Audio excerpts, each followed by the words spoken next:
Breakdown.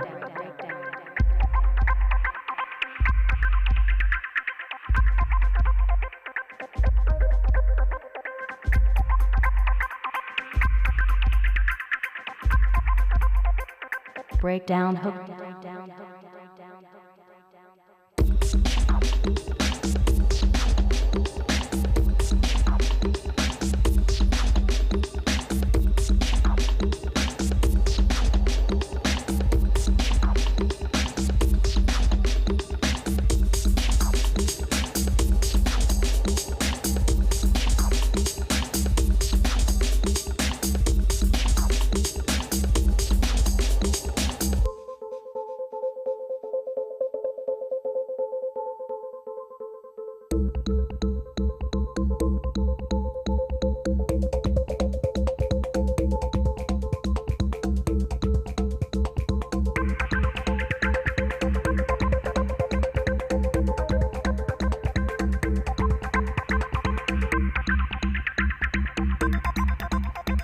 Breakdown hook. Instrumental section.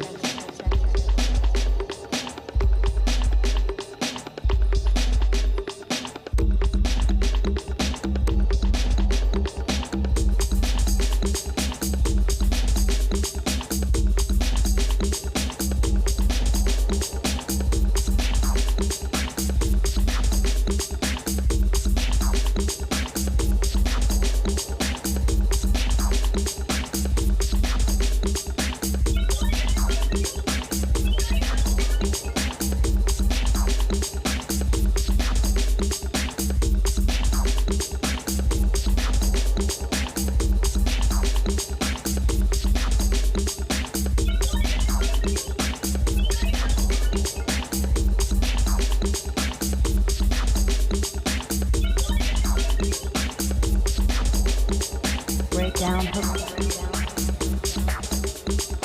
Breakdown collection. Instrumental section.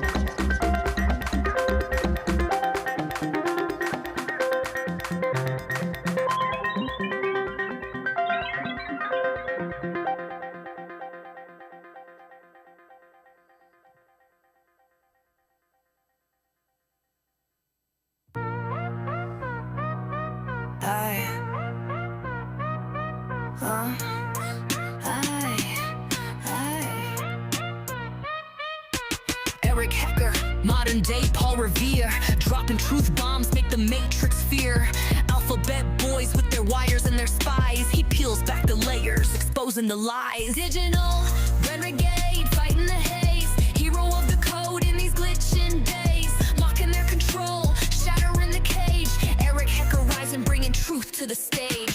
Surveillance towers, they think they own the skies, but Hecker's on the ground, dismantling their guise. Mind hackers scheming and planting their trash. He burns their playbook, turning plans into ash. AI gods bow to your maker. Hecker got receipts, call him the truth taker. Black ops whispers, they shiver at his name, exposing their control in the shadowy game.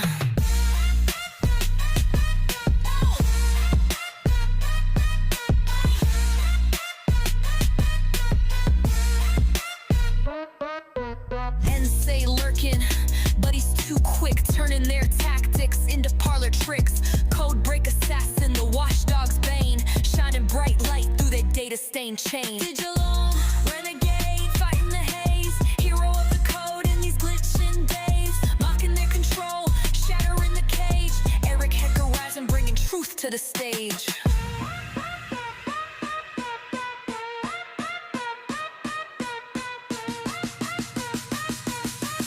Eric Hecker rising, bringing truth to the stage.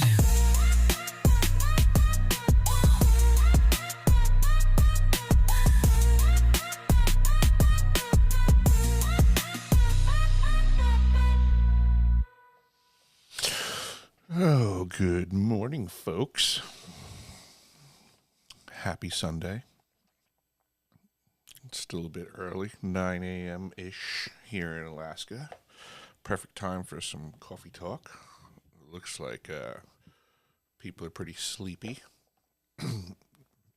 Got a few folks here watching the live stream video on X, but it looks like the X space audio. Everybody must be sleepyheads this morning.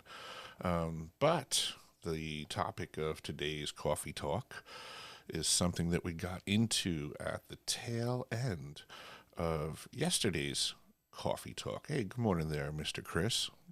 Don't hesitate to throw in a request. I'm terrible at monologuing, but this is a great topic for engagement. And the topic being essential liberty. What is it? And we got into a little conversation about it yesterday. And yeah, I look forward to chatting. I see Chris has put in a request. Yay! You are approved, sir. Well, that's a very also good morning. Hope you're doing well up there. Oh yeah, having a blast. It's actually like 29, 30 degrees out, so that feels warm at this point when you go outside. You know, after going through the Alaskan winter. We are getting a warm squall down here in the middle of BC. It's supposed to be +6 today. It is an absolute ice pit out there. I could only find one cleat. Oh, so yeah. I was trying to go out this morning to the outhouse, and I had to do the 1 foot in the snowbank in order to stay upright. Oh, that's so funny. Yeah, the non-cleated foot goes in the snow, and then the cleated foot goes on the ice. Oh, it's fucking treacherous out there right now. Oh, that's funny. The idea of liberty, it's such an interesting discussion, Eric. Thank you. Yeah, it's this is actually I did some research on this one since yesterday's space, and I learned that there was more for me to learn on this topic, but I don't want to poison the well of thought, so to say, by getting into that yet. But I think this is going to be a great conversation. Good morning there, Mr. Zim. So yeah, essential liberty, we had a little engagement with it on the tail end of yesterday's space because I had brought up a quote from Benjamin Franklin that goes like this: those who would give up essential liberty to purchase a little temporary safety deserve neither liberty nor safety. And I've always liked that quote. Well, that's a very cool quote, right? But again, what was his interpretation of liberty at that time? Totally understood. And you know, this is where it gets so interesting how ideas, concepts, statements, I guess either I'd say change through time, or at the very least the perception of them changing through time. And I think a lot gets lost in translation, and I think today's conversation is going to be a wonderful example of how context matters, and the context of things can change or be less understood as time goes on. And I think the obfuscation that we watch happen throughout society really messes with that, right? Like Thomas Edison's perspective on liberty, if it was a powerful perspective, was probably corrupted over time. Very possible. And I came across some stuff. I just did some Googling to, you know, help my brain put things into context, because, you know, I wasn't there when Franklin wrote it. But this is what I came across. And it says, in his 1755 writing, Benjamin Franklin used essential liberty to mean the right of a representative assembly to govern itself and tax itself for collective defense, specifically resisting the proprietary Penn family's attempts to evade taxes while demanding frontier security during the French and Indian War. It was a defense of colonial self-governance rather than modern individual civil liberties. Contextual meaning of essential liberty. Self-governance. That's very cool. Like the self-governance of a group is his perspective of liberty, whereas today like when you say liberty, you're talking personal, right? Right. So that was like the way that I was taking it, but I learned I was in error because the context for which he stated it was more like it was more of an attack on the wealthy demanding services without wanting to pay for them. Very cool. It's very interesting to me the way that this twisted around, because it's more complex than I previously thought, but certainly very interesting, and I would say pertinent to, dilemmas of the modern world. We have a society where questionably the wealthy are not upholding their responsibility to society through inappropriate tax standards. Oh, that is I always ponder on that because I often side on the idea that, let's just take like Tesla, for example. The amount of people that guy's ideas, whether they're all his or not, or whatever, however that works out, the amount of employment that guy's ideas create, or that business's ideas create, should be their tax base, right? Like in that essence, because companies, it's so hard to say, like, should a IPO company be paying taxes on their profit when they're employing, 500,000 people or something like that, right? Yeah, I mean, it's all screwed up. I feel like in so many ways we should just revert back to the way things were when, it was stated that, everybody wanted to come to the U.S. because the streets were paved in gold. I mean, there was a time where we were ridiculously prosperous, and we can look at how things were arranged at the time period, and we can look at how we've deviated from that. And I would simply say, let's remove the deviations, revert back to the way things were when there was massive prosperity, and let's try that.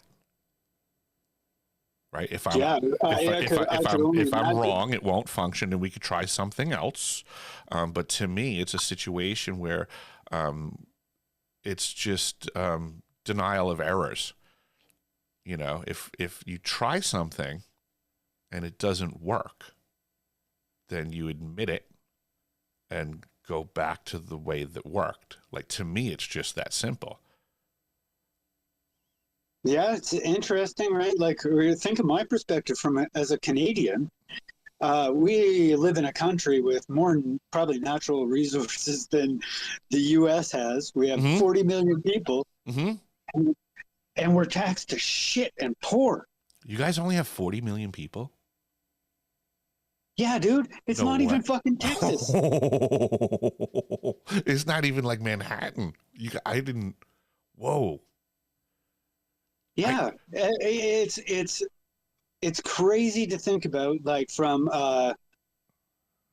let's say economic output per person.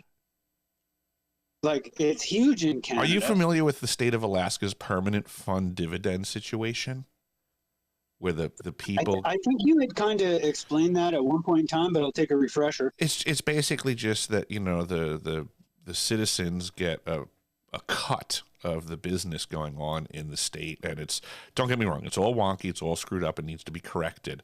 But if done properly, Basically, the idea is that companies come in, they do business with the state, and the people get a percentage of it. And, you know, in a way, it's like being an investor in the business of the state, and you get a return on that investment, so to say. You know, imagine if you were paying for stock in a company that's doing business and you never got a return on the investment, and then every year they're like, oh, by the way, you have to give us more money. Like, that's taxation and no return on investment. But the permanent fund dividend is like being a business partner. So in a way, you get like, it's like getting dividends on being like a stock owner, so to say. So when I hear you say that Canada only has 40 million people, like if you guys had some sort of permanent fund dividend like we have in Alaska, all the resources and stuff, if you guys were getting a piece of the exchange, right? Like, imagine if somebody came to your yard and started mining in essence, your yard, we have, and you got nothing for it. here's where like the big can be easy to hide. We have the Canada Pension Plan, right? So old age pension gets covered by that. Disability pensions get covered by that. And it is somewhere near $1 trillion fund, which surprisingly enough is the largest holder of U.S. bonds. Check that one out. That's very weird. There's a very strange dynamics going on in between the two countries as this whole, from what I see, Crown Corp is getting dismantled from Mr. T down there. It's a strange world. But yeah, Canada has a Canada Pension Plan where everybody pays a percentage of our wages. It goes into a kitty that gets you old age pension. I'm personally disabled. I have like really bad arthritis in my spine. I get a $1,500 paycheck for being disabled. I worked in the oil patch. I maxed out my CPP contributions, and I've gotten subsistence off it. I mean, I'm trying like fuck to get off it because it ain't much to live on. I mean, I'd rather be a productive citizen, but it is something to fall on, and that part's nice. Fair enough. I mean, I can appreciate the concepts of these things, but they're often not done correctly. Like when I hear that you're saying they have $1 trillion in the account and only 40 million Canadians. That to me, like right there, like that's where I'm getting at. Like with the permanent fund dividend in Alaska, it sounds to me like that $1 trillion account could potentially be doing more month to month for every Canadian. That there could be some sort of a distribution to help everybody out.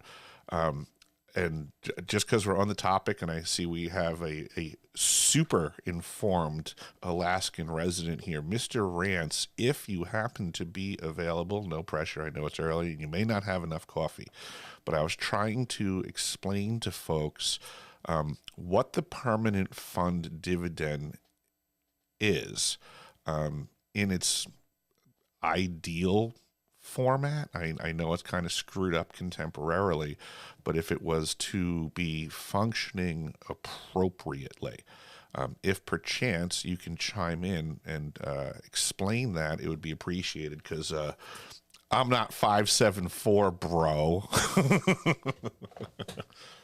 That's a term up here for legitimate Alaskans. I'm an import. I'm an infiltrator. Your accent gives you away.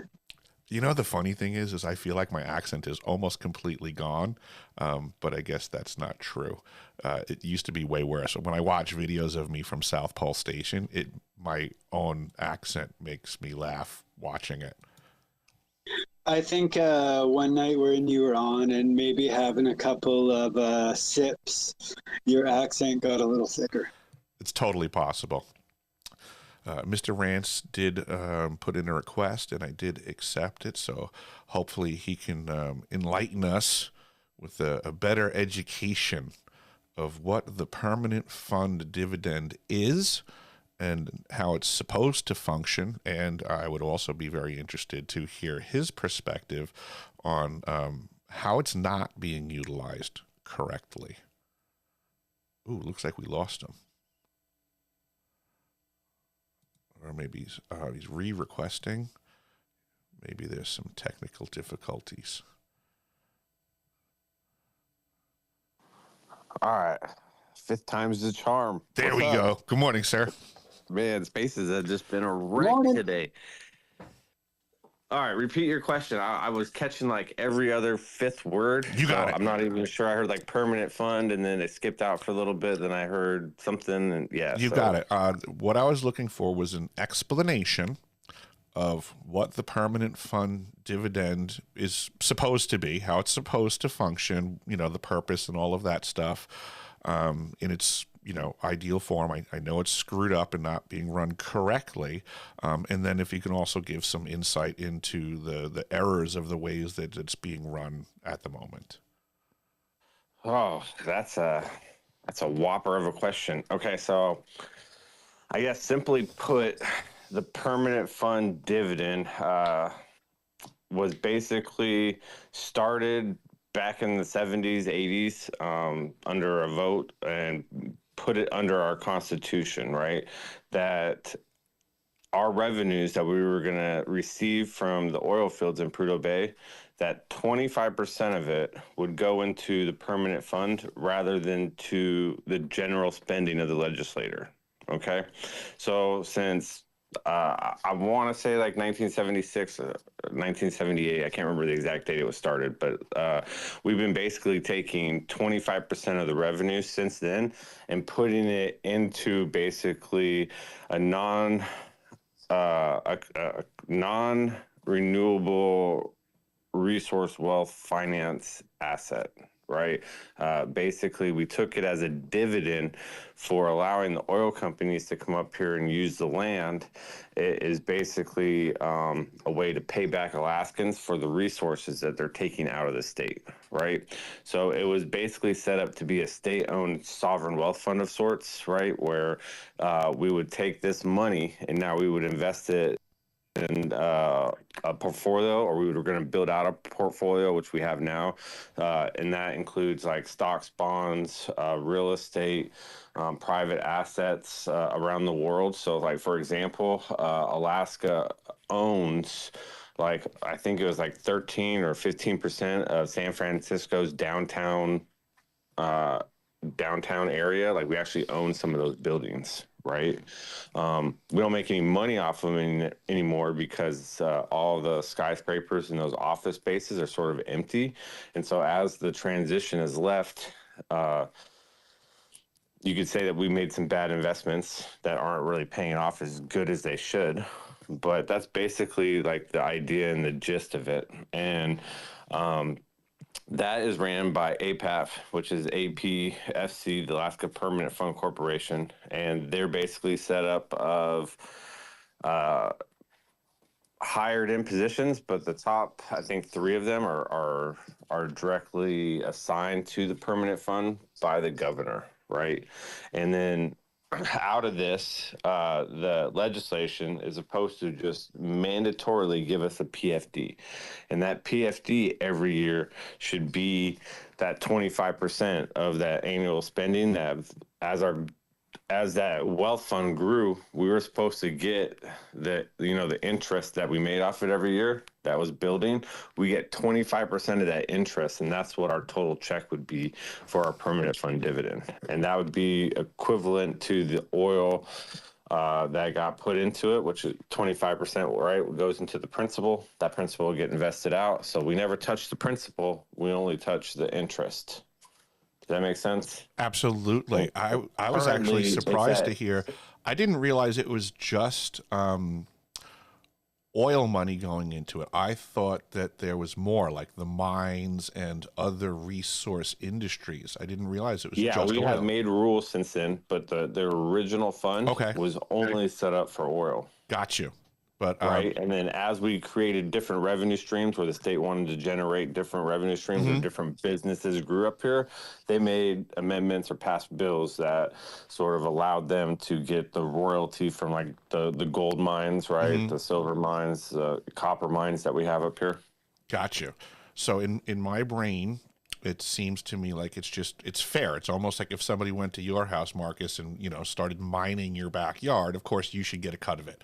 So in a way, it's like just looking at the state of Alaska as being collectively belonging to the people that live in Alaska. But see, now this is where it gets tricky, okay? Because out of that revenue stream, we only get 10% of it. Because we have a federal agreement with the government when they bought the state of Alaska that we would do a 90-10 split until we paid off the state. Oh, So we've geez. been giving them 90% of our resources, right? We sell off the 10%, get our chunk back, which is why Alaska's lost out on hundreds of billions of dollars in the last 40 years because of that. And Nick Begich, love him or hate him, he actually, in the Big Beautiful Bill, got a line item passed in there that starting in 2036, so take that with a grain of salt, right? But we actually get our state rights back because in the early 90s or the late 90s, we were supposed to have an agreement where we flipped back to 90-10, right? We were supposed to reverse that once the state had paid off its debt to we started receiving 90% and we give them 10%, right? So that actually When the is a heck were line they item expecting that it to be paid off?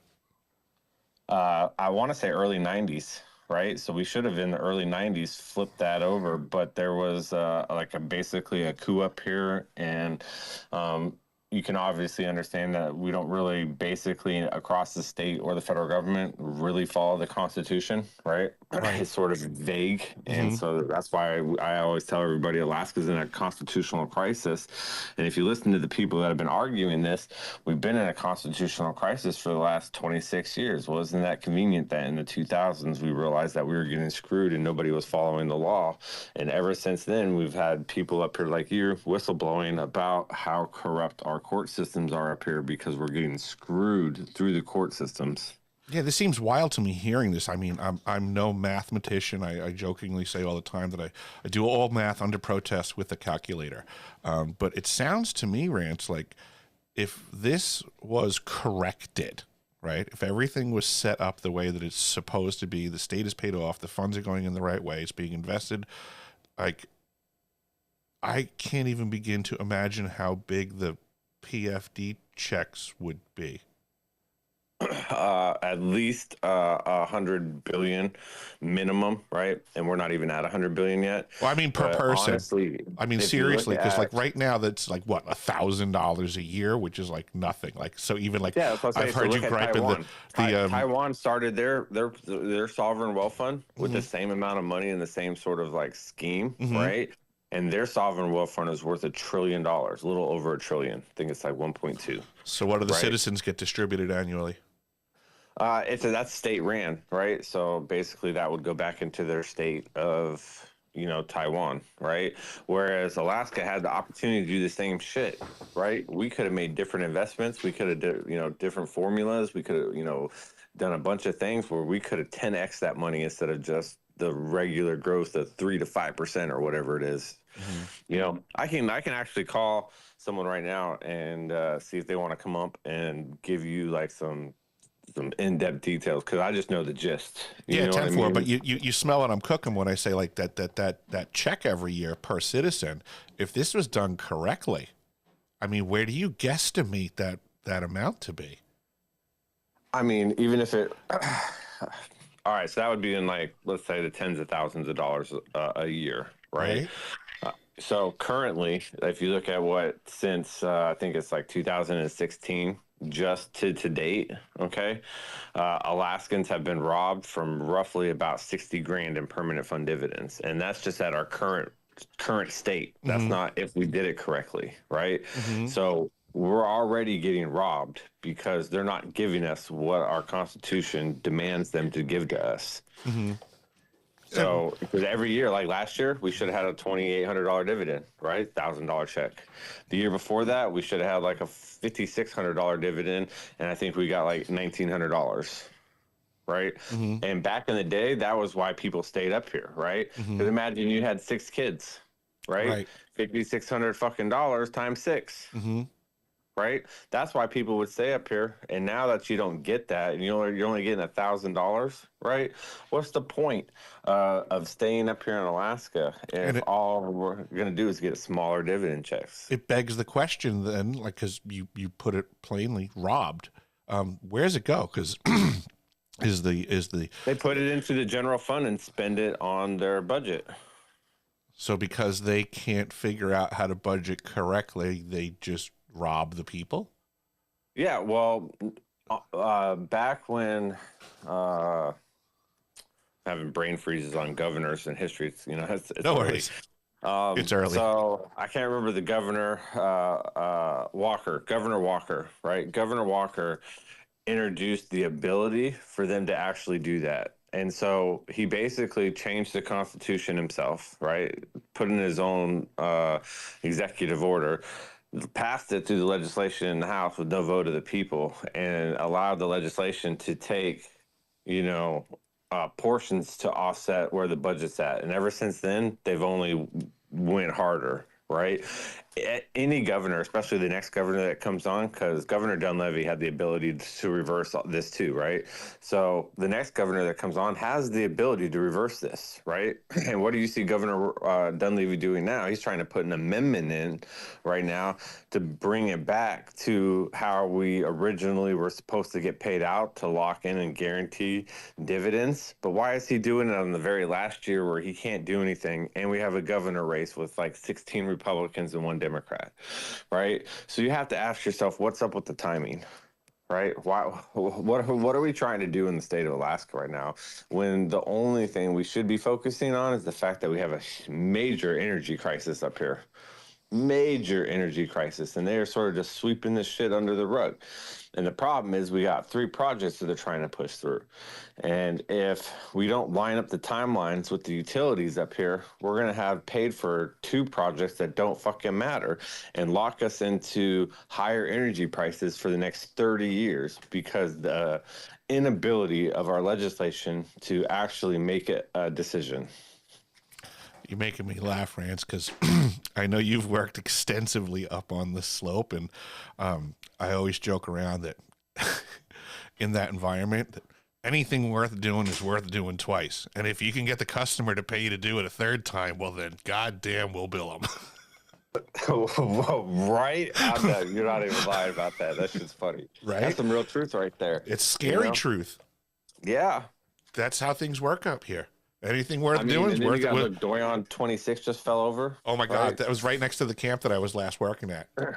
That's crazy. That was Aurora Express camp.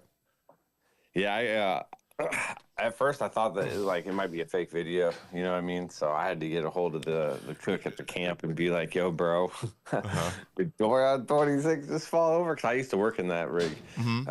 I worked in that rig for about 1.5 years. Mm-hmm. That blows my mind, bro. I don't understand how the road gave out. Like, I would really want explanations because it's not that it was warm. You know what I think about that, Rance? I saw quite a few images of that. Okay, so you know the routine up there. Okay, everybody, the road's only so wide. It's pretty much a standard width everywhere. So as you're passing K-pad, right, on one side of the road, you have K-pad. So the road is extended literally onto the pad, same grade, right? But I guarantee you that as they were passing that camp, somebody was like, yeah, we're getting too close to the camp. Move it over. There is no moving over.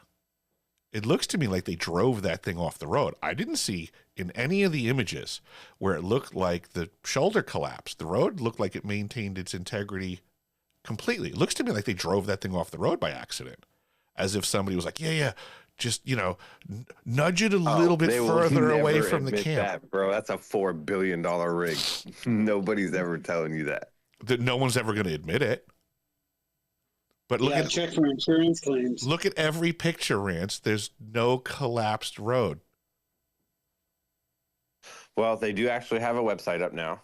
You can actually go to, it's in one of my posts. You can search Doyon 26. It'll pop up. Mm-hmm. But like you have like Harvest, ConocoPhillips, Doyon all put together and put a website to inform people and update them on what's going on with that rig that fell over. First off, I've never seen oil companies work together to put up an informative website to tell you about what happened. I could tell Just you wait this for much. the ads. When I first got to the slope, I was working over on Spy Island for E&I, and we had a fatality, Doyon Rig 15. You might have heard about it, Rance. Does that ring a bell? I was up on the slope when that happened. I carried the body. We had a safety shutdown for that. Absolutely. I carried the body in the litter. I was on shift. They lied about what happened. If you go to the OSHA report and you read the OSHA report, those are fucking lies. That's not what happened. I was there. So what happened? So the OSHA report makes it as if he was with his crew when the incident occurred. He was not. Nah, he was up on the deck, 80 feet above them, changing out the clamp. And what They happened weren't is, there. Well, the homie that seen it that I was talking to down below, right? Because I was out in the mud rig on those tractor trailers and the vac trucks. When we got the safety shut down, I was literally on that pad when it happened, right? Because we were bringing mud in. You were on Spy? And, yeah. I was on Spy literally- dude, we worked together. I told you, I was literally like, I was Yeah. on site in a mud truck, right? And we got the radio call to stand down. Everybody had to pack up and go, safety meeting. And later on, I was talking to my boy Georgie. He works down on the pit. They were doing maintenance for the clamp that pulls the pipe up and down. Yes. Right? Correct. And it's got a hydraulic pressure. It's a hydraulic clamp, right? Yeah, there's a And pin that he they was were knocking out. Yep. And Right. what he did is instead of putting his head through the center of the clamp, which wouldn't have been a problem, right? Because it's too big Right. to squish you, right? He put it in between the actual clamp. And And when the he rig. popped the pin, the pressure dropped, right? And Georgie said that he literally walked in as he was putting his head in there and like Exactly. just watched it, boom, right? That's- He fell down, and then they end up having to do, because Georgie was giving him CPR because under their mandate, until a police or it's sort of like the same rules as a captain on the ship, right? Like you have to, trying. try to resuscitate him until someone tells you to stop. You know what I mean? Or you can be charged with manslaughter, right? Georgie said he had to do compressions on him, dude, and he said like they knew he was dead. You know what I mean? Like, Yep. So the detail that you're getting at is that's different from the OSHA report. Okay, so the OSHA report states that the team was present while he was working, and that's not accurate. So the guy that got killed was separated from his team. His team was working for a while on the task. The team went off task, take a break or something like that, and then this guy finished the task that he was separated from, went back to where his team was working, and he started to engage that task by himself. And then he killed himself. that's exactly what Georgie told me. Right. Because Georgie was supposed to be up there with them. Right. That's That's what I'm getting at. To tie off and everything, right? Right. And he just climbed up by himself with Right. it. They do that shit all the time, though. I right? get But that. they're never going to tell you that. And that's why the OSHA report's lying. Yeah, the OSHA report has it as a team event that was going on. Everyone present. I mean, technically, you know what I mean? They were underneath him. No, they were not. Well, Georgie said that they were like They were coming just back in. They were Yeah, they were all coming back in through the hallway, right? He was Into the working mudroom. by himself, and basically seconds after he made the error, his team arrived. Right, but there's a distinct difference there that's not in the report. I know, but I'm just saying, Yeah. technically, Yeah. you know, On what I a mean? job site, like for example, if I'm working on a job site and I have someone who's supposed to watch me, like say I'm working alone, and I have someone that's supposed to watch me, or I have a buddy that's supposed to watch me, the job site could be huge. So I could be in one corner if that person can't see me, we're not together, even if it's still classified as the same job site. Like, I need to sign a thing, and the person stands up there with a flashlight and watches me clean out the sumps type of thing. And if he wanders away, we're no longer working together, even if it's the same job site. So maybe on paper they were on the same job site, but obviously he was alone because nobody helped him in that moment, right? Yeah, the wild thing that day was the guy that I was working with was former military, also Air Force. And you know how things go up there, Rance. We were supposed to have a scheduled secret mass casualty incident. So me and the other maintenance guy were kind of hanging around waiting for the secret scheduled event. And all of a sudden the radio fires off. Man down, rig 15, and I'm like, holy shit, here we go, right? And then I respond as we're supposed to where we're supposed to muster at. And I'm looking at my partner, and I'm like, that's kind of fucked up. I'm like, in the military, and again, I was new to the slope. I said, in the military, when we run a drill, like, we say all of this stuff, but then we follow it with, this is a drill. And he's like, yeah, you're right. That's kind of weird that they don't do that here. And all of a sudden, they started getting crazy. And I was like, dude, I'm like, this seems like more than a drill, actually. And he's like, yeah, this is, everybody seems to be like legitimately freaking out. And then somebody barked at me that we had to clear all the snow off the helipad, that we're going to evac someone. And it was inclement weather, Rance, I'm sure you remember.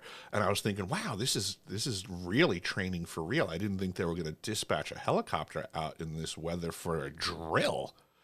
And then just as I was gathering a team to go clear the snow off the helipad, because we hadn't been using it because of inclement weather, all of a sudden the side exit door for the spy camp popped open, and this exhausted dude came up, and he was like, we need help carrying the body. And I'm like, what? So I sent the snow removal team in one direction. I went to the other direction, went outside, went down the stairs, and there was the litter with the patient, and there was an open position at the top right side of the litter. And it kills me, because it's like, you get that training where it's like you do the stuff, muscle memory. And I remember running down the stairs. I saw all the dudes were taxed from dragging this guy through the weather to the stairs. And I put my hand on the litter, and I looked down, and I went, don't worry, buddy, you'll be all right. And I said it before I looked. And then I looked, and I was like, you're a fucking idiot. Like, I can't believe I just said that. So I shut my fucking mouth, and we brought the guy inside, and it was like, that's a wrap. This guy's done. Holy shit. You can't blame yourself, Pete, of the moment. Like, if he was alive, I'm sure, if his spirit was there, I'm sure he Oh, he was not appreciated alive, that, Ocean. so. His head was destroyed. Gone. Yeah. Yeah. That's what the training's for, Eric. Like, just because you said it out loud, you did exactly what you were supposed to do, though. I know, but I felt like an idiot. I should have looked talking first. Maybe you weren't talking to the body. Maybe the people carrying the body needed to hear that, and you didn't. Maybe they got a good laugh out of it at the time. They were probably joking about it later, going, that fucking idiot Hecker has no eyeballs. Nobody was laughing about that. I know like 3 dudes quit after that, bro. Yeah, it was a debacle. It was a total debacle. My grandpa, he did logging, lots of logging, and he had accidents out there. And often once an accident happens, say they're doing a couple clearings, right? And if one accident happened in a clearing, they'd usually leave that, like the crew would go home, the person that passed away or whatever, and then the other 2 crews would just do it together at the end. Like, it's not really something that they don't really enjoy, going back to where somebody passed away to finish the work. It's not everyone is cut They out usually for bring that, a to different be crew in. honest. This is why I'm people out. ruthless when it comes to safety. And I'm sure Rance, you can, and Ocean, I'm sure you guys. Well, and I mean, then Chris. like, so It's like, if you, once you have to carry a body off a job site, it's just like, nah, man, we're not cutting corners here. Like, I understand. You remember the weeks before they even let you out on that rig. You went through weeks of safety training, right? Mm-hmm. You remember one of the classes?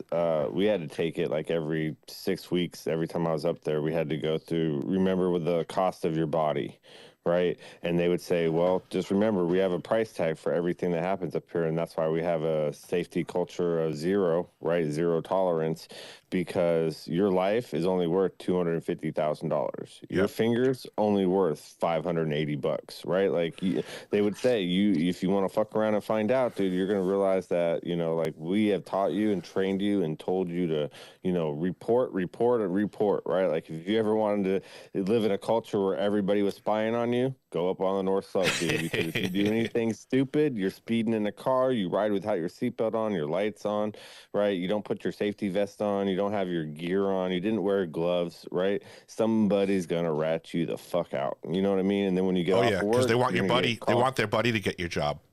Yeah, bro. Welcome to Canada.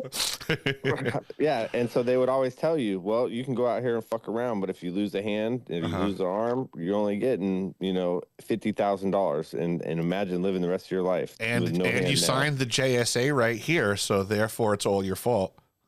100%, right? They make you sign that contract, and then they're like, "Yep, now you know." You signed the JSA that said that you knew all of the dangers and you're going to do everything correctly. But since you got hurt, that means you weren't doing everything correctly. So we're not even going to pay you.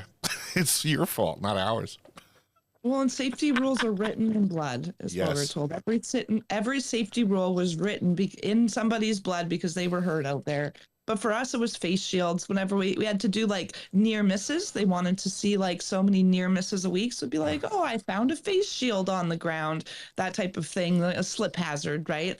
But yeah, it's like, it's almost annoying. Like the safety is almost annoying, like a frozen pond. And I had to back up to the frozen pond, and it was a pond. So I had to wear a life jacket, even though it's like minus 30 Celsius.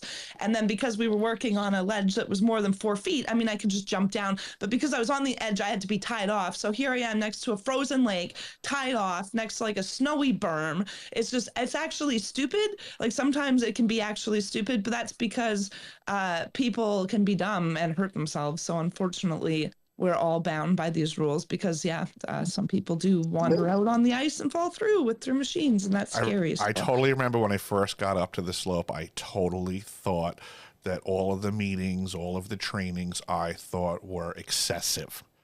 And then I started looking around and paying attention to the variety of folks that they had working in the environment. I had just come from a year at South Pole Station, so I felt very skilled and safe. But then I realized that a lot of other people don't have that level of experience. And now I am all for, like, every safety meeting. I'm not griping anything anymore. Again, once you start, carrying bodies off the job site, it's like this shit gets fucking real really fast. So like safety first, safety second, safety third. We have the term up on the slope. Everybody has stop the job authority. If you see something going wrong, you can stop the job. Now the reality is, if you stop the job, you're probably getting fired. They're going to give you a plane ticket home and be like, we got fucking work to do. Who's the fuck Unless this guy? you saved someone's life. Unless you 100%. save someone's life. But sometimes stopping the job is what saves the person's life, but it's not really respected at that point. Like you could say, I saved your life, and everyone's going to laugh at you and be like, no, you stopped the job. But what I've had said is, I will take that plane ticket home with a smile on my face, because if I know I saved that dude's life, or, how do I put it? Like, even if you're going to lose an arm, like, everybody deserves to go home with all their arms and legs and be able to hug their kid, alive. So if I got to get a plane ticket home to make sure that happens, I'm there. I could find another job. That dude can't get another arm. A little bit. This is a facetious perspective. There's a lot of people who shouldn't be working in those dangerous zones, and like there should be a safety training that excludes them. Like there has to be I snubbed pipe for 10 years, like high pressure gas well specialist, sitting on top of a well, charged to, anywhere between 3,000 and 5,000 pounds. And you have to sit up there and move pipe in and out of that situation while under pressure, there's definitely people that should not be in these environments. Oh, I couldn't agree more, and it's a hard process to filter out who's competent and proficient. And yes, it does put people in harm's way for sure. But I guess all I was getting at is that I would say knowing and working with a lot of these different rigs on the North Slope and knowing a lot of these boys that they're, I would say the majority of them, right, are like second, third generation oiled roughnecks. Okay. And they're already teamed up and been working together since they're, you know, like if you get a crew and they're in their 30s, odds are they've been working together since they were 15 years old. You know what I mean? It's really, really hard to get into these crews and get into these teams and get into these rotations because, like I said, a lot of these guys are doing this shit from life and been doing it since they were 15, 16 years old. And that's not something, especially on the North Slope, that I've ever heard of them just letting some like rando, you know, trained, you know, greenhorn just anywhere out on the floor doing anything. Oh yeah, I don't think it's a do anything situation, but there are, you know, certain new guys will show up, and then the crew that's been working together hopefully keeps a good eye on that new guy. I mean, people do retire. Yeah, like a hawk. Yeah, I would say that they definitely watch them like a hawk, right? Yeah. Because if you don't know somebody, you don't trust them, and if you don't trust somebody, you fucking watch and double check everything they do. Yeah, because they'll get you fucking killed in that environment. The rig floor is not forgiving. For us, it's Newfoundlanders. A lot of Newfoundlanders will fly out to northern Alberta and work in the oil patch. And like, I was brand new, and it's like this Newfie guy, no offense, but like totally uneducated. He'd be like, "What does that spell on the back of the truck?" Right? Doesn't know how to spell very well. And he'd be double checking my shit because I had the green hat because I was new, which I appreciate. Honestly, when anybody rechecks my work, it's like, thank you for making sure we're safe. I don't be offended by it at all. Yeah. So that'll be my sensational space that I host, Ocean. It'll be, hey, Ocean hates Newfies. Yeah, no, I love Newfies, actually. They're so much fun, but they are kind of, I don't know, they're definitely I guess you'd say a redneck or whatever. Oh my God, Ocean, when I first moved to Alberta, I was working on a roofing crew. First job was in Fort Nelson, putting in the Canadian Tire and Superstore and everything up there. And I had grown up on the West Coast and then got introduced to crews of Newfies. Most fucking hilarious thing ever. Like, can't even understand the boys. Like, how do you do our thing when you got our thing to do our thing with? The accent's so thick. So Stay fun. where you're at, and I'll come where you're to by. Yeah, they're fun. They're like their own breed. They're like a special sub-breed of Canadian. There's us, and then there's like the sub-breed, which is Newfoundlanders, and they're great. We love them.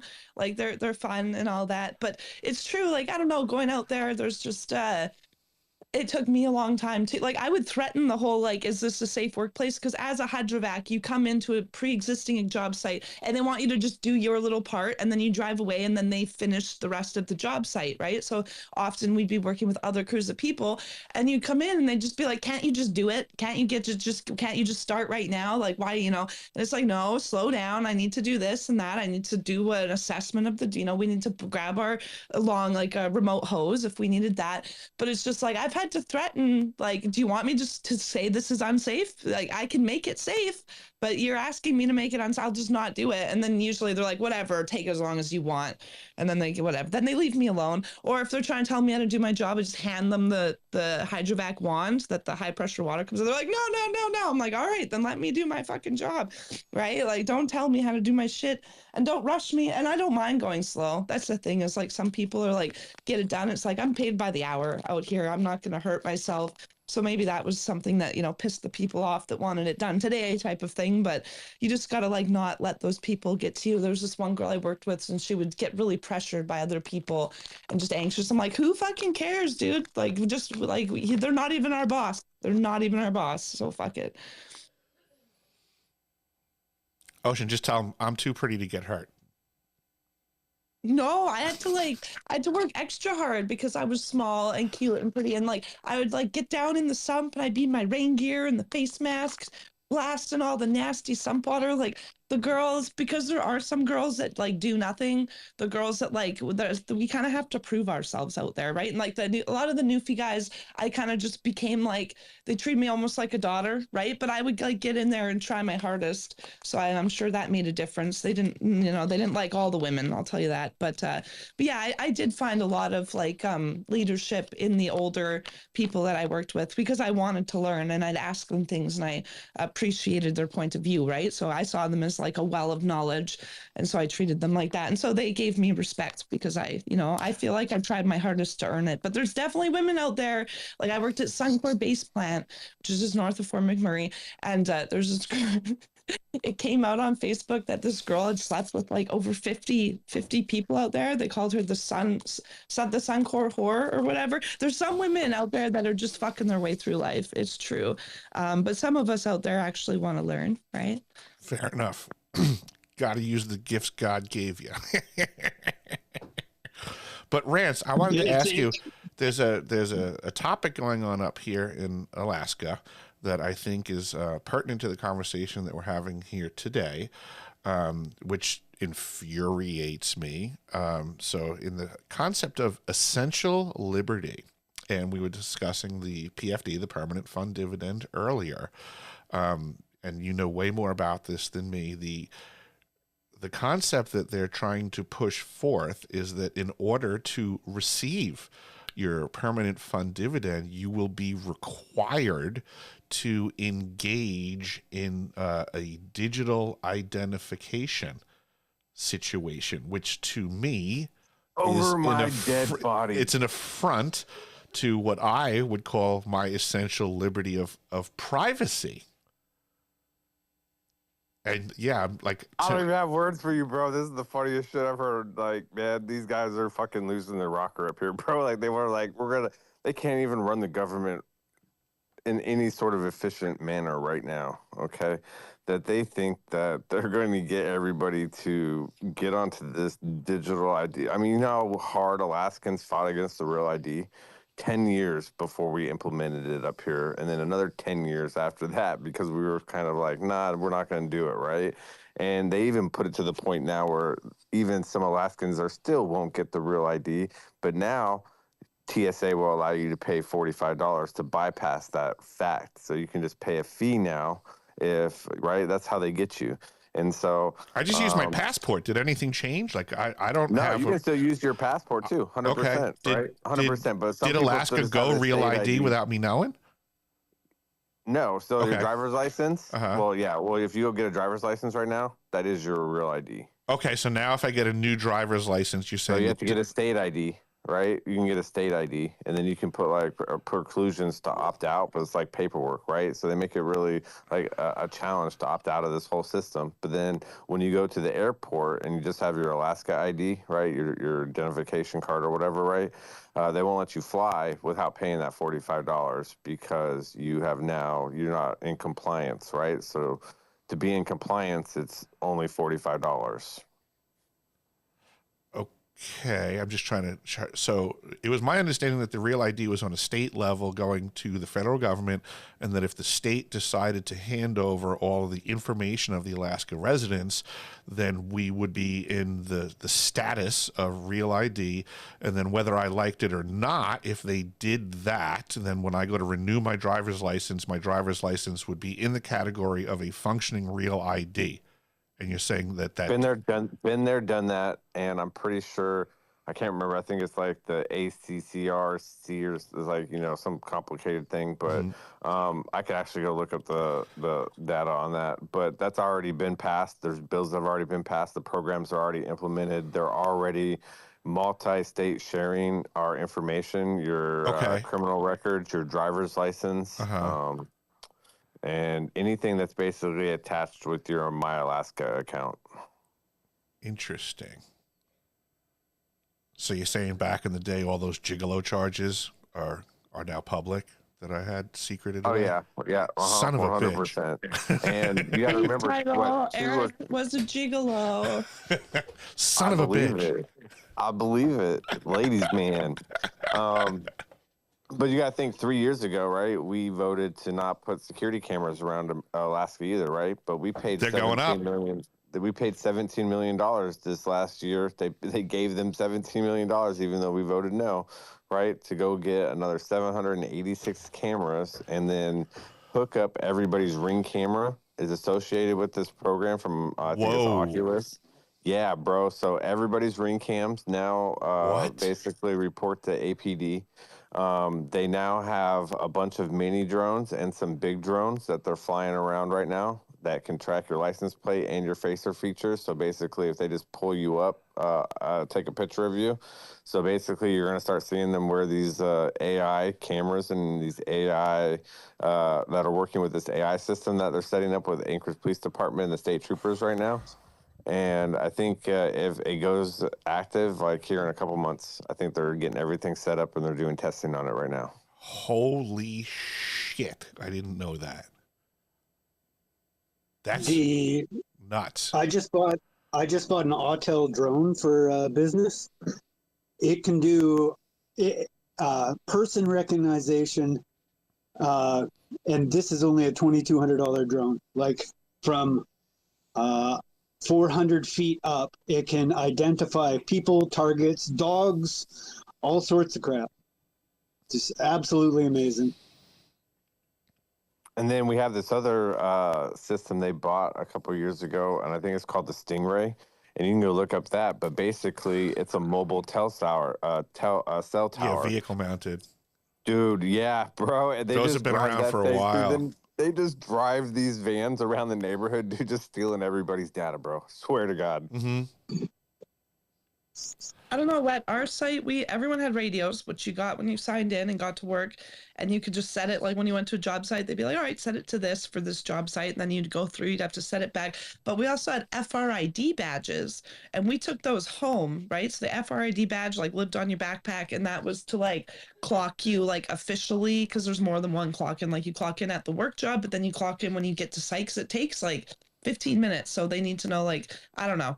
I don't know why, but we had to wear these FRID badges all the time and take them home with us. And I don't know. It's just like, that is data for something going somewhere, and it can be accessible by some people for some reasons, but I don't have any access to any of it. I just wear the sensor to my personal residence and home again. Our legislation appears literally passed bills to sell our data out third party. So all of our DMV information, right? They sell that out to third party all the time. All the time. Any of your criminal records, the state basically makes money off of that, selling it to data brokers. Obviously, they're approved data brokers, right? They're never going to do anything nefarious with your information. I've been working on a kind of business idea for decentralized processors, taking the replacement of heating systems in BC. Quick number for BC. BC spends like 4 terawatts of electricity using electric heat during the winter, which could be replaced by processors, which are 98% heat efficient. It's only 2% that gets turned into data. Totally viable thing for Alaska too, and everything. All the computation can get tied over like Starlink. Where I grew up in BC on Vancouver Island, we just had a dam, and the dam fed the entire town, and then the bill would like change. It's like, I don't understand. The dam's there, the infrastructure's here. Why are we paying so much money? Like, this is ridiculous. But and did then you grow up in also, BC's also good for geothermal, isn't it? Like, there's some really good areas where like we could install, like, go down a couple kilometers and just do electric conversion, like heat electric conversion, and just fucking, like, I don't know, geothermal is a good option, I think. Yep, of course. But like the decentralized processors, like if you were to use, just put one next to your in-house furnace, and then sell that data. Like you can rent your time on really good processors. So you'd have a piece of equipment that essentially you wouldn't be paying for because you were already paying for electric heat. That provides you, first you have your own in-house AI or whatever the hell you want, but then you can resell that data time.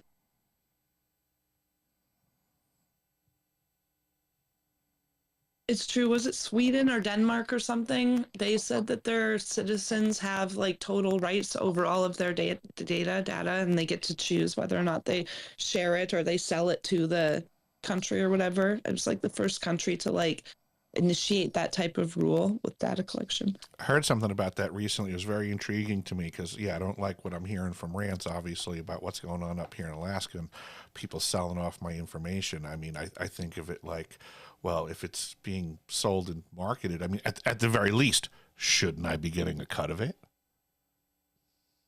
Or at least knowing where it goes is your information. For sure. Hey, it ended Yeah, up but here in you this had study to a sell chance this to speak product. up. Nothing to do with you that you don't even support, and yet they use your information. And you know how it works. Say like they'll take a graph, and if the graph looks good in one area, they'll just cut it to make it look good in one area. So it's like I'm not even trusting that my data is being used in a like an authentic, true way. That's the part that messes Right. like makes me. It should be a right. Like when we're talking about essential liberties, the right to your own data, your own facial structure, your own voice. Those should all be in the essential liberty of 2026. Yeah, but you only get that when you actually pass bills, okay? So we all had a chance to stop all this stuff, right? If we all would have spoke up in committee meetings. But what happens? Well, No, there's only also 1 to 2 COVID to 5 happened, people dude. that even speak up when you need thousands of people to be like, no, this isn't cool. I could And totally this is appreciate why, I could right? totally appreciate what you're saying, Rance, but even with what you're witnessing going on in the state, even when the majority do speak up against something and then the politicians go against the interest of the people, the We've problem's even never bigger had a than that. real majority stand up, though. Fair right? enough. Fair enough. Okay, so when you have 10 or 20 or 15% of the people stand up, right, like you're never making a difference, even though that's probably the majority of the actual active people in the civic process, okay? Mhm. So you got to think 65% of us don't participate at all in the civic process. All right, so we can never have a majority Okay. ever Okay. because none of us participate, right? I gotcha. So everybody has to back off the system and just departicipate completely, right? Because what are they going to do if absolutely nobody turned out to vote? Mhm. Really, real talk. What happens? Not one person cast a vote, right? Or what happens if you only got like 11 people that cast a vote, right? Mhm. At which point it has to get to a ridiculous, number on one side or the other for us to either go back to a majority or say the system's broken, right? And you're never going to vote your way out of this with a person, which is what I've been telling people, right? Because I've tried that. I've went out and marketed, pushed America First, whatever. It doesn't work because they never had the votes in the House, which is why if we want to change shit, the only way voting is going to work is if we stop all of their abilities to spend, right? Ballot measures on your bonds, your taxes, your increases, right? We have that ability that we can change locally. But if we want to change the policies that are in place, we have to create and educate people on how important it is to watch local committee meetings that are built up before they get that bill, that problem that you have goes to the vote of the House or the Senate, right? None of us participate in the very earliest levels of when stuff is created. So when it's being discussed, the pros and cons, the amendments, the redactions, right? We don't participate closely enough in that. And that's when they slip in these line items, okay, that become law when the governor signs them in, right? And so that's why I try to educate people. It's because I don't know everything, but I know that if we don't pay attention to the very first process, everything after the fact is just reacting and not being proactive. Mm-hmm. As you and I have discussed, I have attended some of the community council meetings here over in my district, but they've wiped them out apparently and unfortunately.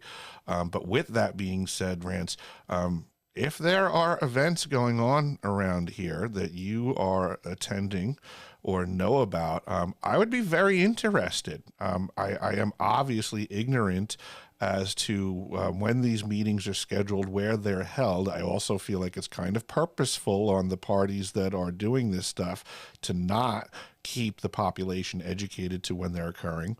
I'm familiar with, Juneau being out of reach from most people participating in the political process, and that seems to be by design. So yeah, I mean, I'm interested in engaging the politicians, but it's a bit chaotic to know, when are the important ones. You're way more on the heartbeat of this, so don't ever hesitate to reach out. I'd be happy to attend too. Why wouldn't those be available digitally for people? Like you should be able to. Well, if you And go today's back and day and look at age, I was just going to tell him if, he goes back and look, you'll see all the committee meetings that I've been clipping, right? Mhm. And if I didn't jump on your space, I'd be clipping more meetings right now. You can Mhm. go to Gavel, Alaska, and Gavel to Gavel, and it will have an archive space and a news space. And then you can also go to akleg.gov, which is the state's website, and look for their upcoming, sessions and committees. And then they'll give you a list out every day, and you can fast forward it because it's already in the calendar, right? So you can actually just scroll through every day and see what the future meetings are. And then when you look in the meetings, they'll tell you what that meeting's about, right? So what I Excellent. just go in there and I just track my top, 15 bills that I think are the most important, bills that we focus on, because those are some of the bills that if we don't get the wording right, you don't change this, you don't change that. This is just, enslavement in pretty words, right? And so that's how, it's really hard because you can go listen to a speech, right? Like, let's say you want to go listen to the labor union, right? They'll tell you a lot of good things because the legislation paid for that study to come in and tell them a lot of really good things, right?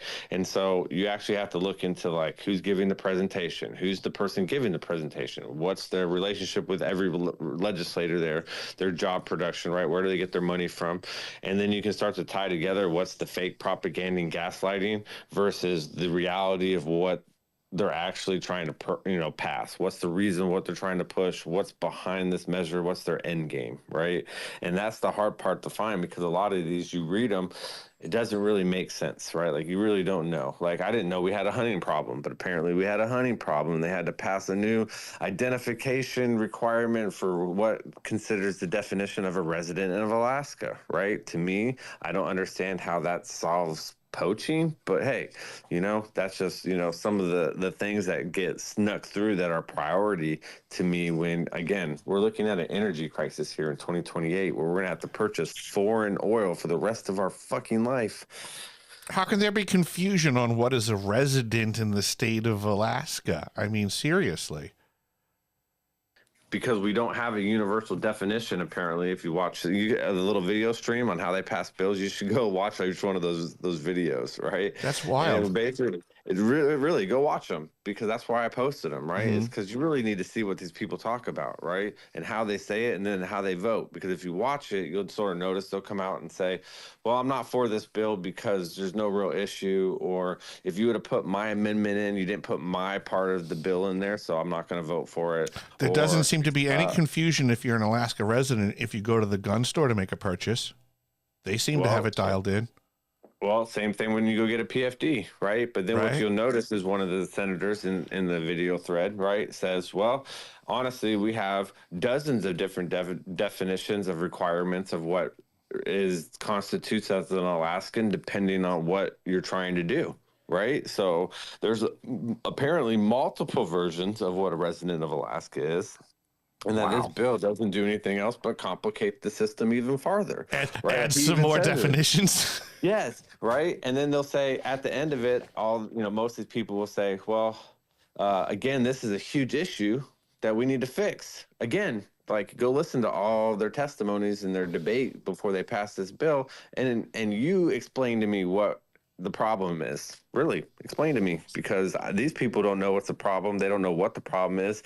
They don't want to vote on it. But then at the end of it, it is a big issue that needs to be discussed in Alaska. So, and then they pass it, right? Then they go to a vote, and then they pass it, and then bam. Now, I think HB 78 is now, going to the governor's house to, get signed into law. Like, cool. All right. Like, I don't understand, bro.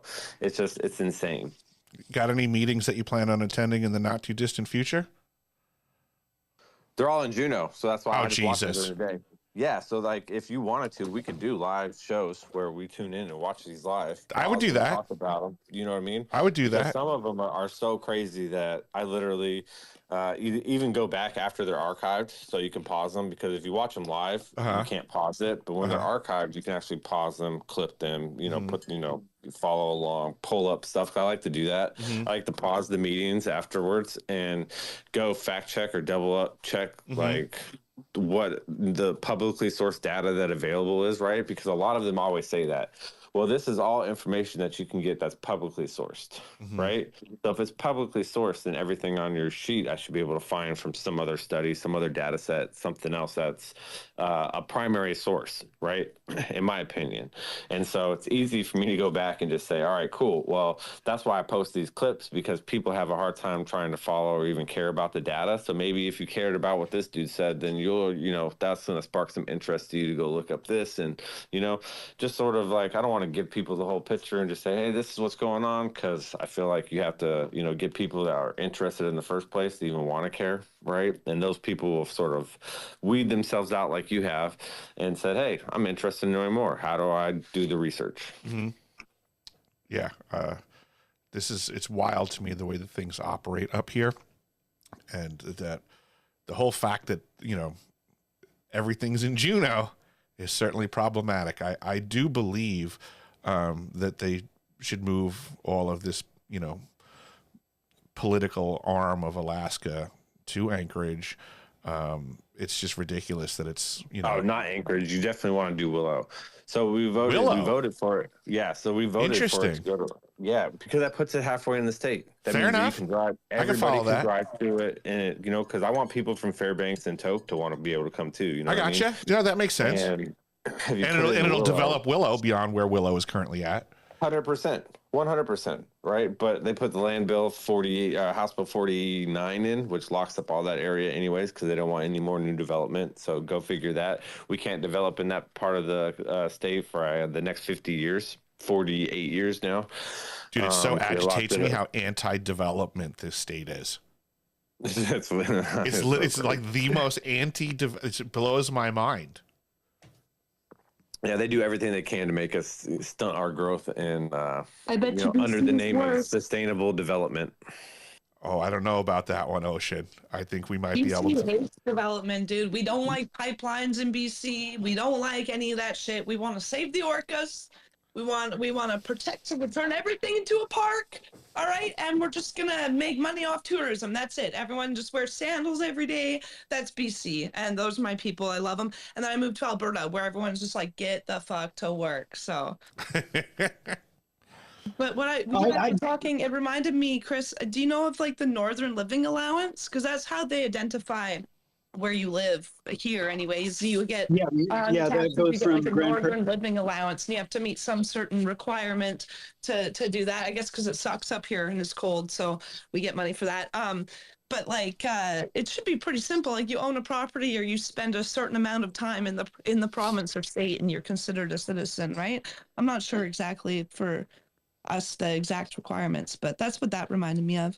Yeah, and then also with the digital ID thing, I feel like when COVID happened, didn't they try to put through this AI thing for like $20 million and it didn't work? But I did recognize that a lot of stuff was like, I was kind of put into like a situation where we digitalize stuff because you have your Alberta Health and that stuff can be found online. So it's like, I don't know, the information's out there is what it feels like. It's already been cataloged digitally, right?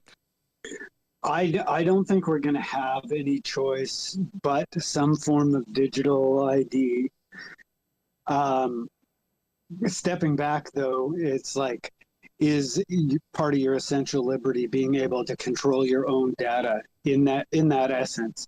Like, would digital ID be all that bad if you were in control of your own data?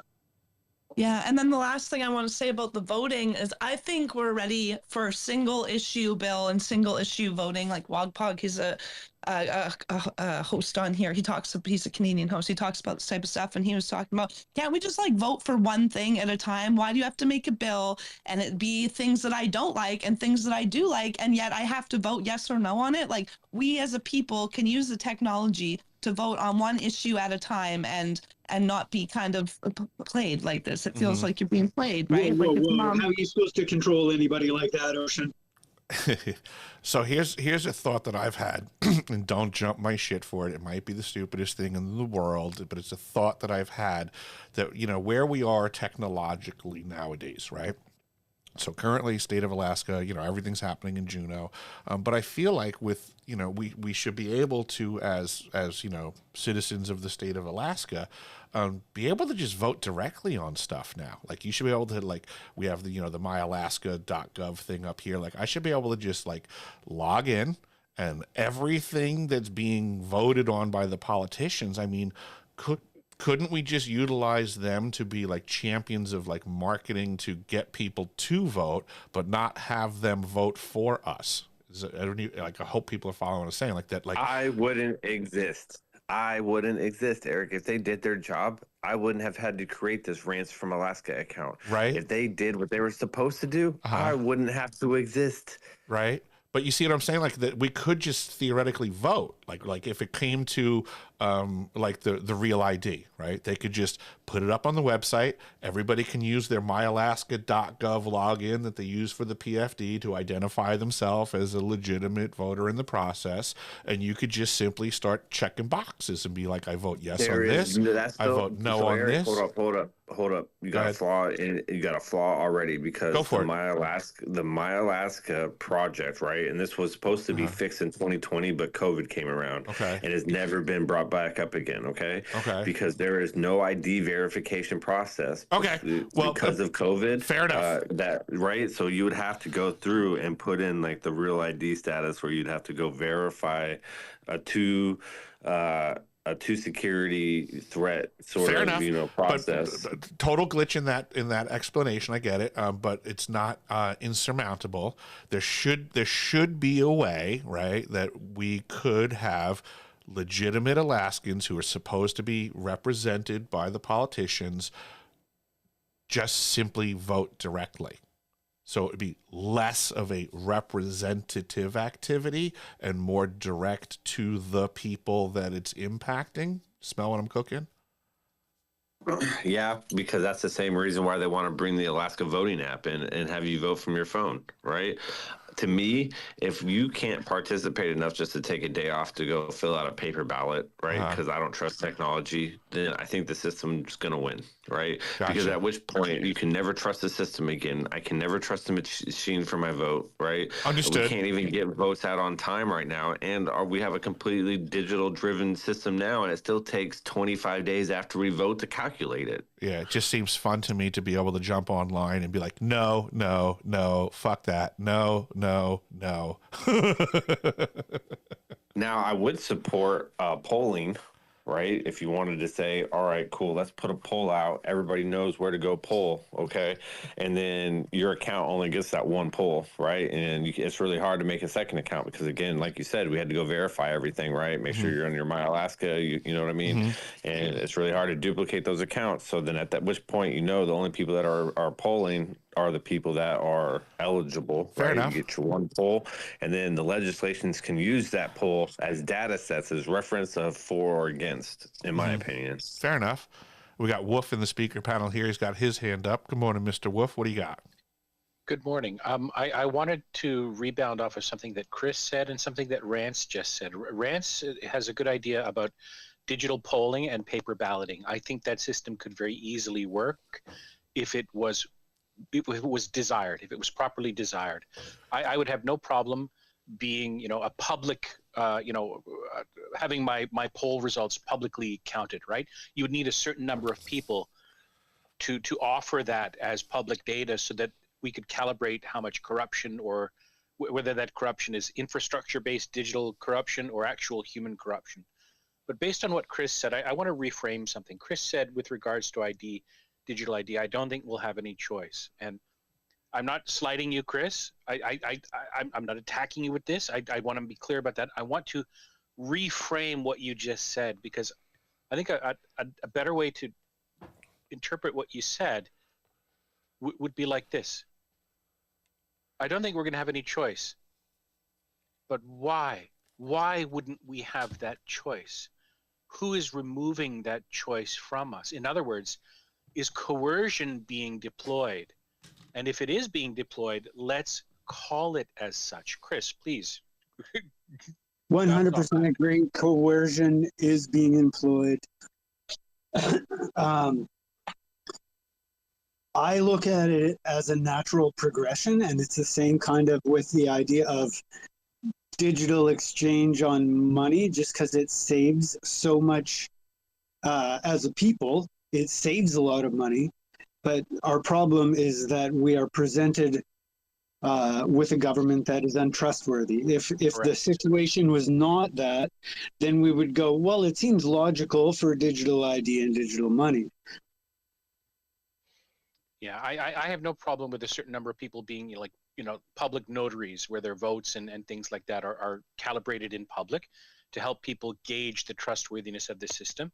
But I think we should all be asking ourselves now, especially in the context of the space for this title. I'm sorry, the title for this space, Essential Liberty. What is it? Essential Liberty is having a system of fair and transparent rules that are applied, right, judiciously without regard for your inalienable characteristics. In other words, everyone is equal before the law. And it's done with a maximal non-presence of coercion, right? We don't have that anymore in the West at all. It is maximized coercion with corporations, right? Non-human persons who are prosecuting interests in these markets. But these non-human persons, they don't have any qualia. They're not carriers of life. They don't have experience, right? They're entities. They're financial structural entities. And as such, they are inherently psychopathological, meaning they do not have access to any human dimensions of empathy. They make decisions that are completely divorced from our natural genetic social dynamics, right? That One could say that the corporation evolved to make those choices. Correct. It is like the rings of power in the Lord of the Rings legendarium, right?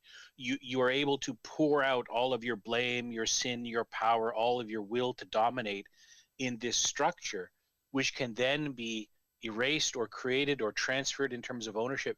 It is treated as if it is alive, but it is not a living thing. It is, in a sense, a golem, right? It's a construct, or another word, a homunculus, right? It's a fabrication. And that's one of the reasons. I've had some interesting thoughts on this as this whole clawbot motebot thing comes out. What? The what bot? What? They found there's some guy invented a bot that can actually I don't know. You should go look it up, and I would actually really appreciate Clawbot. It turned its name to OpenClaw because apparently the image or whatever, I don't know what it was, but yeah, OpenClaw/Clawbot is like this bot people put on their computer that runs their computer, and then Moltbook is like Facebook for the agents. And so it's like an all agent forum where they're discussing with one another, and it's a very interesting experiment with AI. Yeah. So what comes to me when I'm watching this experiment go on? First of all, you're going to see who's going to raise good kids and who's going to raise bad kids, because that's who's going to raise good AI and who's going to raise bad AI. See how they all get interested. I'm finding those two things very much tied together. But the idea that, like, facetiously we'll say, like, we're all aware of the capital letter person and the small letter person. What if your corporate fiction was handled by bots and AI, and you didn't really have to do much about it?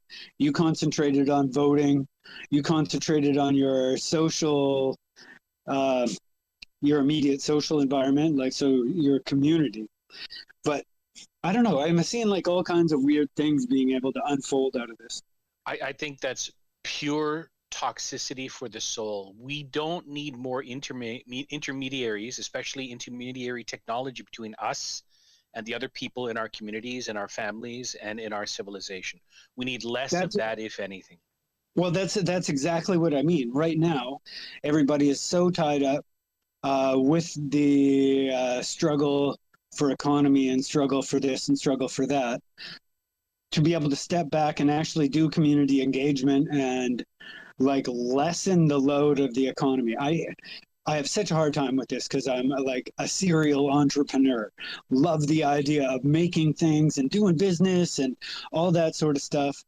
But the actual act of doing business, it fucking sucks. it is a soul-sucking, idea-draining pile of lamosity that, as a single entrepreneur, I look forward. Like, do I want to talk to the bureaucrats, or can I let a bureaucratic bot talk to the bureaucrats for me and then disseminate? You'll have to make your choices, just as everyone does with their time and their voting, and especially their dollars. But the more you outsource any aspect of your agency to these automated systems, the less immediate involvement your humanity has, and the less reflection of that humanity from other human beings. Right? You're going to propagate what you give your energy and attention into. This is something. Well, that's. I mean, we're still parsing. I totally agree with you. I would like to spend more time doing community things with people around me and worrying less about business, but business still has to happen. Right. This sounds like a perfect spot in an economy for a human being who enjoys that kind of work to be able to contribute to the community and help you while you help them. So it seems to be that this is a perfect vector for human symbiosis. This sounds absurd to me because it just simply, like, the presumption that these digibots can effectively accomplish this mission to me is hilarious. I mean, we might as well just say, take AI out of the equation, like, I'm going to have a trained monkey represent me, and then the politician's going to train a monkey, and our trained monkeys will take care of everything. Dude, we've been training monkeys for a long time.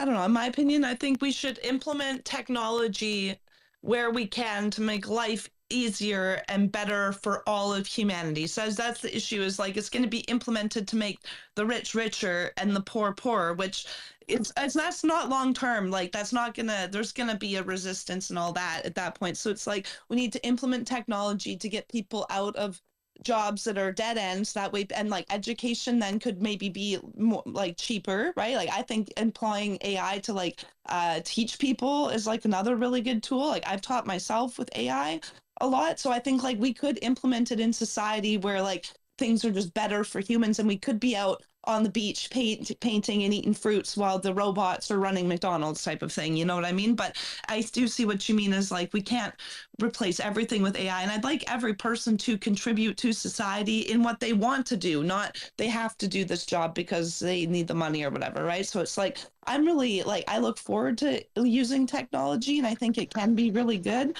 But like, yeah, it's about that balance, right? Like, making sure it's not taking over the human life, but rather just making the human life easier, right?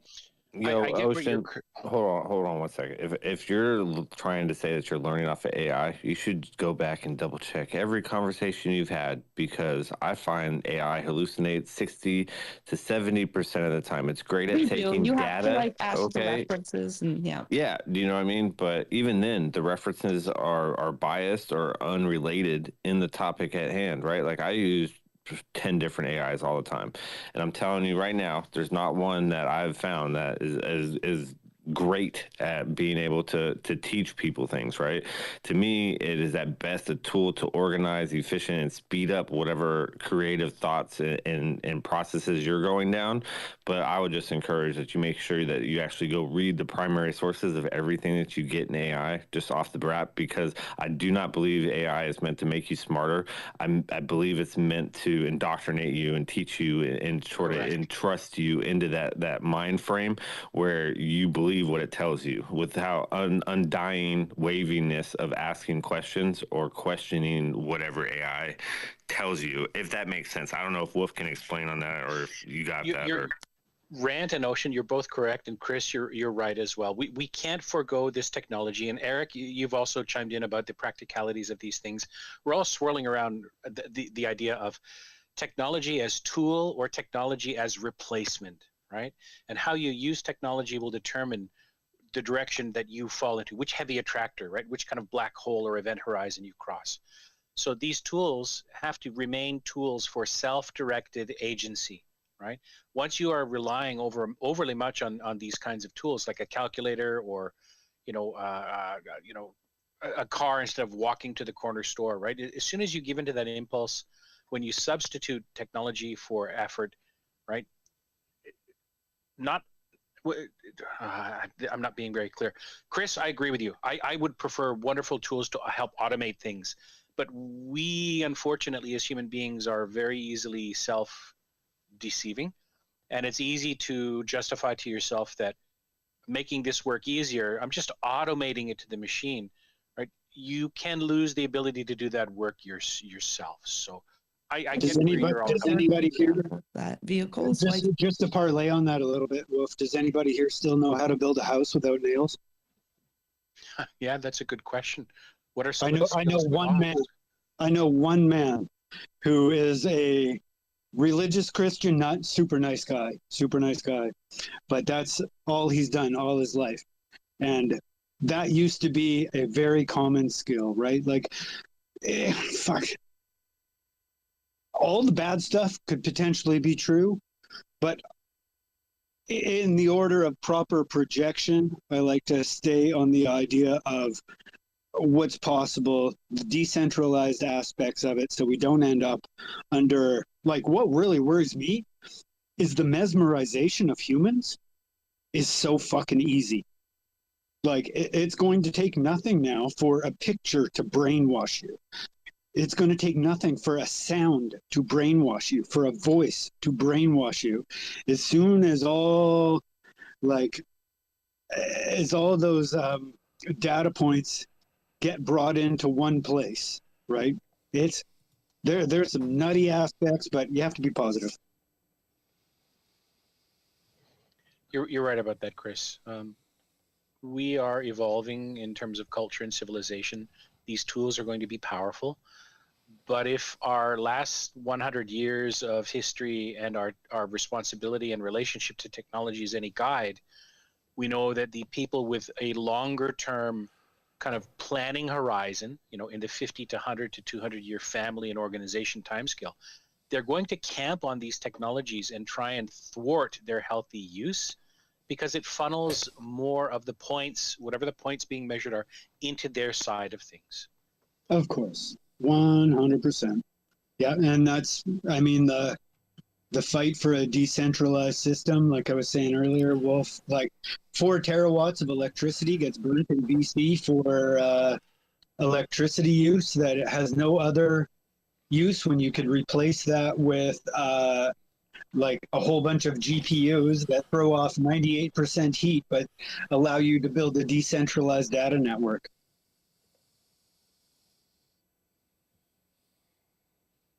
You could literally one-to-one replace a furnace, except for the AIs or the data centers cost maybe 30 grand for the replacement of a house furnace equivalent. I did find it wild. The Ice Cube Lab, which is the surface building for the Ice Cube neutrino detector array that's embedded in the ice. So in the Ice Cube Lab, they have rows and rows and rows of server towers that put out so much heat from their processing situation that there's a louver, a thermostatically controlled louver that opens up to let the cold air in to cool down the facility to keep the processors from overheating, which to me is like, in heating circumstances, we refer to things as like waste heat recovery. So to me, we're at the South Pole where burning fuel to, fight Mother Nature's cold that's trying to kill us. And here we are, discharging a lot of waste heat that should be recovered in a way. Like, yeah, why isn't it being recovered? How hard? What actuarial analyst hasn't realized that there's a 20-year lifespan, saving however many millions of dollars there? Yeah, I mean, crazy. It's BTUs Because that the are just data being is evacuated worth to atmosphere. Because the process of making that data and data that it builds is worth more. Like, in essence, you can think of that 98% heat loss. So 2% of the data processing is actual, like, function turning electric stuff into little bits of memory. That's gold mining. for today. They probably see it as a save because they don't have to spend money on cooling it. They're like, look, because it's situated here, we can save money by opening event. And they don't even consider the fact of recouping any of that, but like more than that potentially save money. Because I'd feel like in other places, opening up the window wouldn't necessarily cut it, right? Eric, I'm curious. Why do you think they are not recovering that heat? I mean, that sounds like it would make living quarters even more thoroughly enjoyable, or is that the point? Well, technically, that building is about 3/4 of a mile away from the berthing compartments where people are occupied. So, I mean, I can appreciate that there's distance to overcome, but again, it's just engineering, and it's it also begs the question for what the facility is presented as when they tell the public that these neutrino interactions are so rare, right? What are they processing 24 hours a day if the interactions are that rare? So, it begs the question to me that there's something else going on. Oh, without any doubt, of course. But they could easily run, conductive material and have it absorb heat at that one end and run a mile worth of conductive material into an area. They could have plate heat exchangers in the facility that are absorbing the heat. Those plate heat exchangers then could be plumbed through an Arctic pipe system. And yes, there are ways to transfer this energy instead of just wasting the heat. I could very easily also see a long-term project, right? Every year for the next few years, budget a few $1,000,000. I know that sounds crazy to say, but it's I don't think it's that much anymore in corporate. In the grand scheme of the Antarctic program, a few $1,000,000 is a drop in the bucket for what they're doing. But you could create a series of greenhouses or warm spaces where you could actually have food being grown. You could have that much heat. It's crazy. Mm-hmm. Plants also absorb radio frequencies. So if that is putting out any type of radiation on any part of the spectrum, having plants between the server and the people might be beneficial as well. That something that could be problematic. That if it if they built greenhouses there and we then got to observe that all the plants were dying from the radiation, it might cause the personnel to question the proximity that they're operating into these systems, which brings me back to the situation with my crew being negatively impacted medically from their proximity to these devices.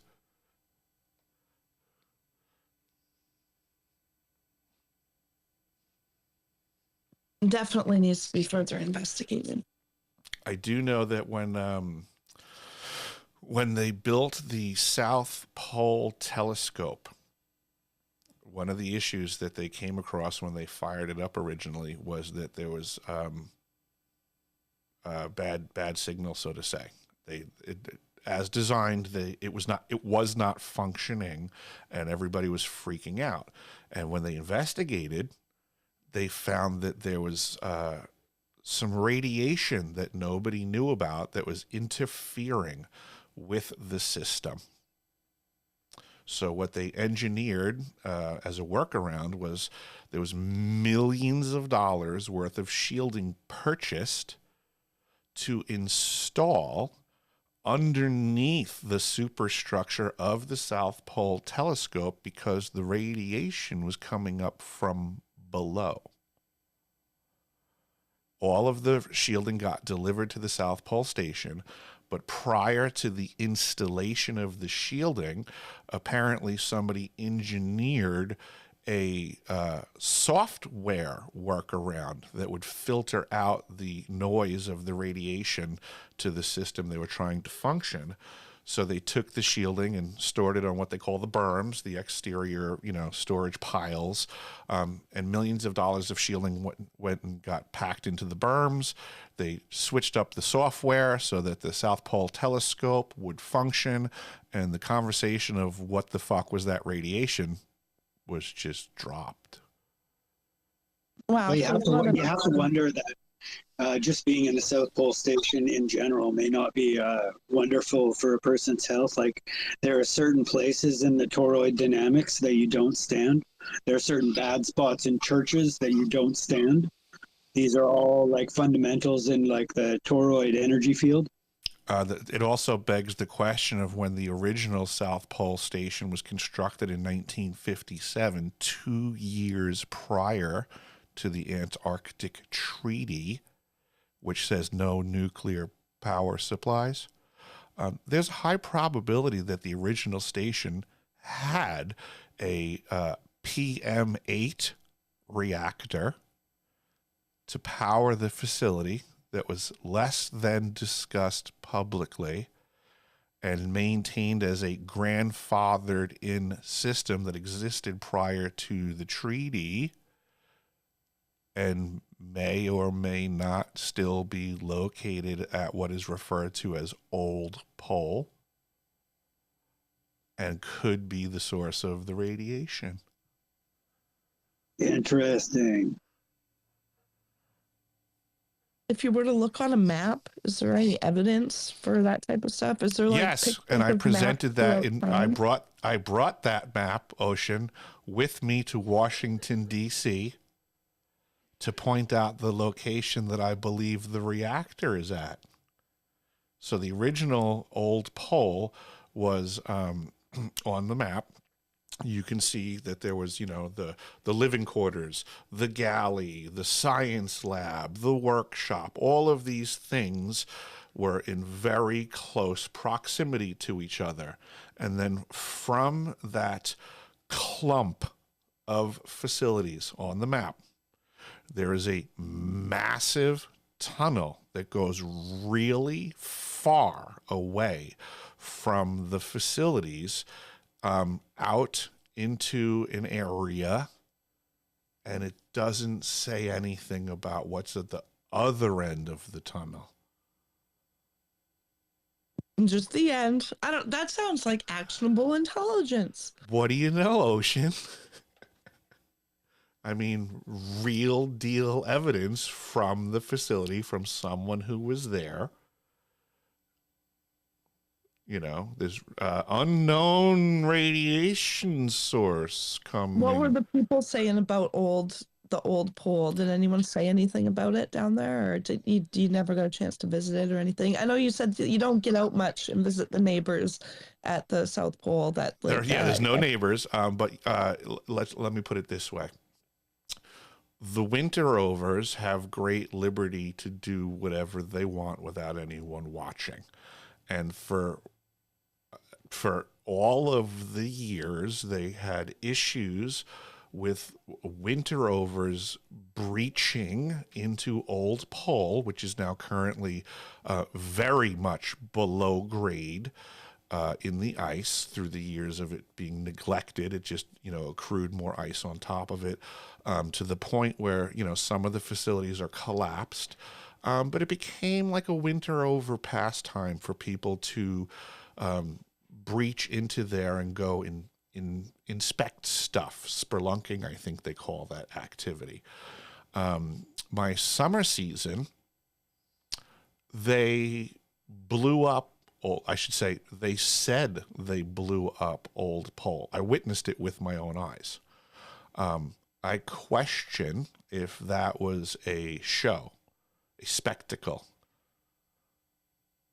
or if it was legitimately collapsed. I also came across maps because the justification for the destruction of Old Pole was that a piece of heavy equipment apparently fell through the ice into one of the former structures. But on the map that I presented in Washington, D.C., it very clearly showed where the piece of heavy equipment went through the ice, and it was not where Old Pole was located. It was relatively close, but not officially over any of the structure. So the motive to collapse it as presented was not true. I mean, all it would take is like a special team going down there and checking it out with some sensors and stuff. And I worked alongside that team, the blasting team. I had cocktails with them every evening. oh, I just mean like since they quote unquote blew it up, like Oh, and to know that's if there correct. is any That's radiation going on there. All it would take is like a team that goes That's take what it I down. was expecting when I went to Washington D.C. with all of this actionable intelligence, like a grand jury. Like I figured I would provide enough evidence to indict, so to say, which would then move forwards an investigation into what's really going on. That was what I went to D.C. in good faith to accomplish. You know, And people. since then, have you just heard nothing back, pretty much? Since then, what I've seen was the information that I provided and the information that other whistleblowers provided get commandeered by bad actors who then went public as whistleblowers themselves, i.e. Jake Barber, who were actually bad actors in part of Team Black, as he puts it in his own information. He's pretending to be a good guy throwing stones at Team Black when he's Team Black. It's so weird to watch all that UFO stuff. Like the amount of information people will believe right after somebody tells you that they used to work for the CIA is crazy. Right. Right. These guys basically put out like a net to gather all of the information, and then the people that they gathered the information from, they pushed to the wayside, took their information, and then are like wielding it as if it's their own. I mean, I've put up a clip from Clayton from Redacted speaking with Nancy Mace, where she's saying, the rumors that she heard about Antarctica through David Grush, who's never been to Antarctica, but lo and behold, the rumors that she heard from David Grush are the things that I testified about. Let's circle this right back to essential liberties. Do you think truth is an essential liberty? Well, a liberty is something you possess that someone should not be able to remove from you. So I don't like you can't. 100% yes, and I'll tell you why. I'm sorry, Eric. Go ahead. Go ahead. I strongly feel about this. Go ahead. Absolutely, because A lie. one of the foundational aspects of liberty is that you have authentic freedom of choice, and if you don't have access to truth, right, you cannot make an informed, consent-based decision. And liberty is based upon consent within a transparent and agreed upon rule set. Otherwise, it is force, right? That fundamentally is the substrate to every transaction, force. And if you can meaningfully say no, then you are approaching liberty. But to be able to meaningfully say no, you need access to authentic information, which means truth. I can Not follow my that. truth, not your truth, but truth. Verifiable information. You can say that lying is a form of theft. Yes, I follow what you're saying. I guess yeah.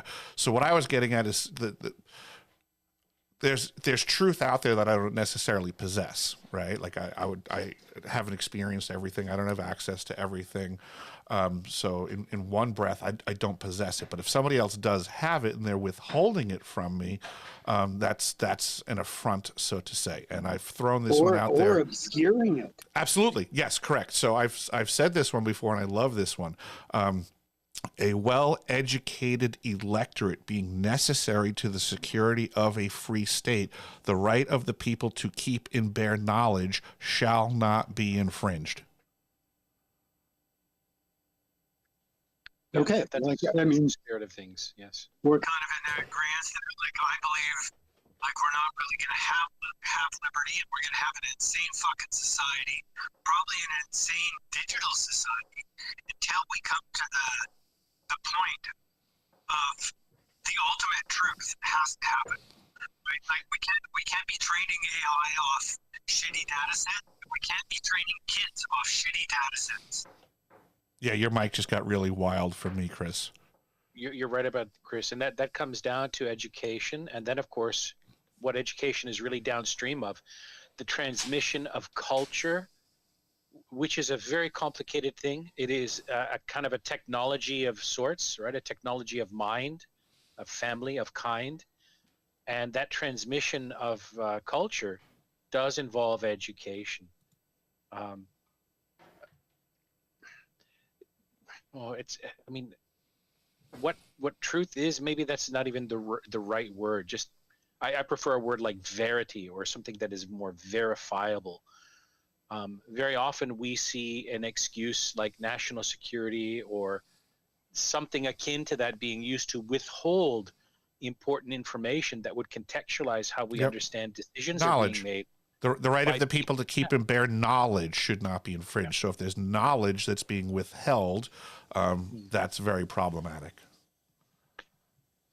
There should be rare cases. There have to be rare cases, of course, where someone who is in a trusted position gets to gatekeep, right, for the greater good. Now, that's a really slippery slope, and that needs to be based not on truth or trust, but only upon verifiable outcomes by those people elected to such positions of power. And at present in the West, we can see since at least the year 1913, but likely before that, dating to the time in the American experience to President Andrew Jackson, of a concerted effort to remove genuine information about finances, money, and economy, and all of the incentive structures that flow from, to remove that from the accessibility of the American citizenry, right? And that we can crystallize that around 1913 with the creation of the Federal Reserve, and then every generation or two after that, ratchet gets tighter, right? The two world wars, the assassination of Kennedy, the end of Bretton Woods in '71, the 2008 bailouts with the savings and loan, right? And then of course in 2001 the Patriot Act, and then the cherry on top with the COVID lockdowns, and basically the full maturation of an Orwellian totalitarian state that's still being gentle, but has a hard look in its eyes.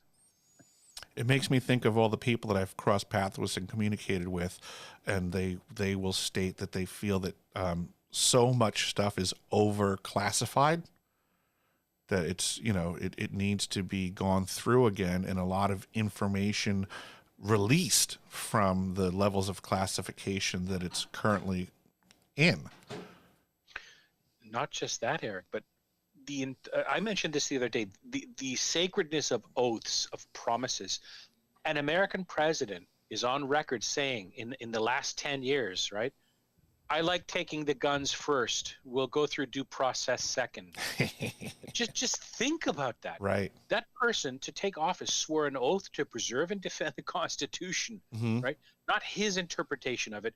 The most the most generous, relaxed, interpretation of that in the context of the Declaration, the Constitution itself, and the Bill of Rights.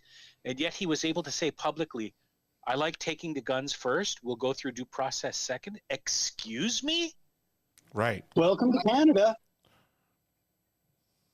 Yeah, if we replace the term guns with simply the term rights. Oh, no, Eric. It's even a little deeper. And I'm I'm not 100% on this yet, but I do believe it's an American nonprofit right now that is pushing we have some weird gun buyback program going on right now up here. Like they're trying to dissuade people from having guns. I'm not really sure what the heck is going on. Like it all seems kind of ridiculous. We don't have a gun problem in Canada. Any idea how much they're paying for per firearm? No, I haven't got to deep dive. I remember there was an interesting story I remember reading back in the day that gave me a hearty chuckle.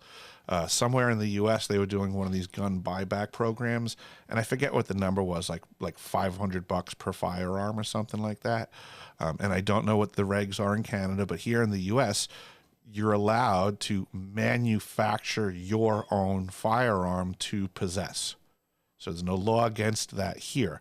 And there was it just makes me laugh. Some kid saw one of these buyback things going on. So he ran down to Home Depot and grabbed some, plumbing fittings and parts and stuff like that, and slapped together something that could eject a bullet, could fire a bullet. And he did it for the tune of something like $60 per firearm that he manufactured. So he then went to Home Depot, made a whole bunch of his own guns for $60 a pop, and then traded them in at the buyback at $500 a pop. And I just thought that was hilarious, brilliant, and awesome. Yeah. Go ahead, Wolf. That's an example of malicious compliance, right? And it's legal. And it's exactly what the government does to us when they say they're preserving the Constitution or creating a piece of law that somehow extends protections around your rights. They are engaged in their version of malicious compliance with the spirit of the law, and they will insist upon the letter of the law. But with regards to the gun buybacks, I just threw up a little slide about that, Eric. I'll share it to the nest. But Chris, I wanted to make a comment about Canada not having a gun problem. We don't have a legal problem with legal gun owners in Canada, and quite frankly, neither does the United States, neither does Switzerland, neither does any country with legal gun owners. It's the criminal element who always is engaged in, the ramping up of fear around firearms because they're not lawful gun owners. And in Canada, we do have those problems in major cities. But the genuine problem, I think, Chris, that government officials want to kind of nip in the bud is any possibility for citizens to say no and mean no when laws are broken in the future. And I'm not talking about citizens breaking laws, right? They want to basically knock all of your teeth out. So even if you do get pushed to a corner and you decide to bite and fight, your teeth are gone and your nails have been ripped out. Yep, 100%.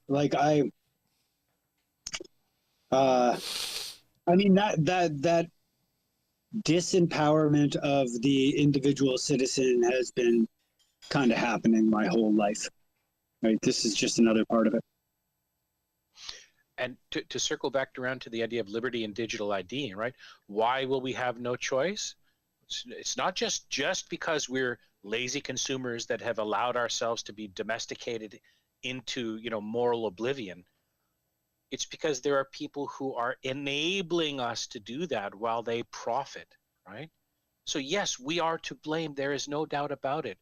But the trust that we have vouchsafed in others has been weaponized, and we are in an abusive relationship with human beings who look at you and I as almost a different species, right? People who are morally subhuman compared to them.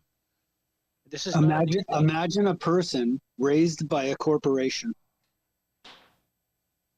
You know something? You have just described in that elegant sentence every dynastic family or every set of human beings that have inhabited a corporate structure like the Vatican or the Orthodox Church or any similar multi-generation human institution. They become children of the corporation. They are the inheritors of that human institutional hybrid entity. Imagine becoming them. God help us. In my brain, I just imagined how many decades ago were there wealthy fat cat robber baron folks sitting around smoking cigars, coming up with the idea of how wonderful it would be for them if they could break the nuclear family unit and have corporations raise the children. Me personally, I'll say I took part in Sea Cadets, and other activities and stuff. So I had a certain amount of doctrinization into different things, but I think it's teaching children how to think, because there's going to be good aspects of things, bad aspects of things, but it's about when do you morally say, okay, this is as far as I want to go, and change because you want to, not because something else wants you to, right? So I think we're losing our ability on how to think, and we're being taught how to think and how to study and how to you know, how do we go through life? And we need to kind of focus back to like, hey, you don't have to, you know, it's like I realized in my 20s, like, I don't have to go to any job I don't want to. I can just start a new job. Up until that point, I was like super loyal to my work. I would always come in if they asked me. It was like, and then I just realized that like I need to live my life because these people they'll replace me if I'm not there. Right. So it's like, yeah, it's kind of like a realization. So yeah, teaching kids how to think, I just said, is really important. And I think the school system teaches kids how to survive, but I don't think they really teach them how to thrive, right? Coddled and enabled. Humans aren't meant to be coddled. Like, the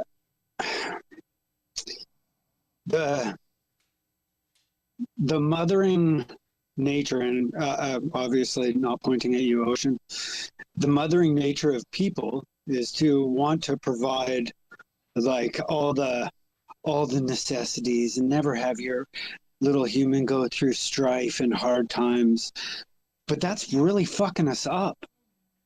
Like, we learn from struggle. We learn from hardship.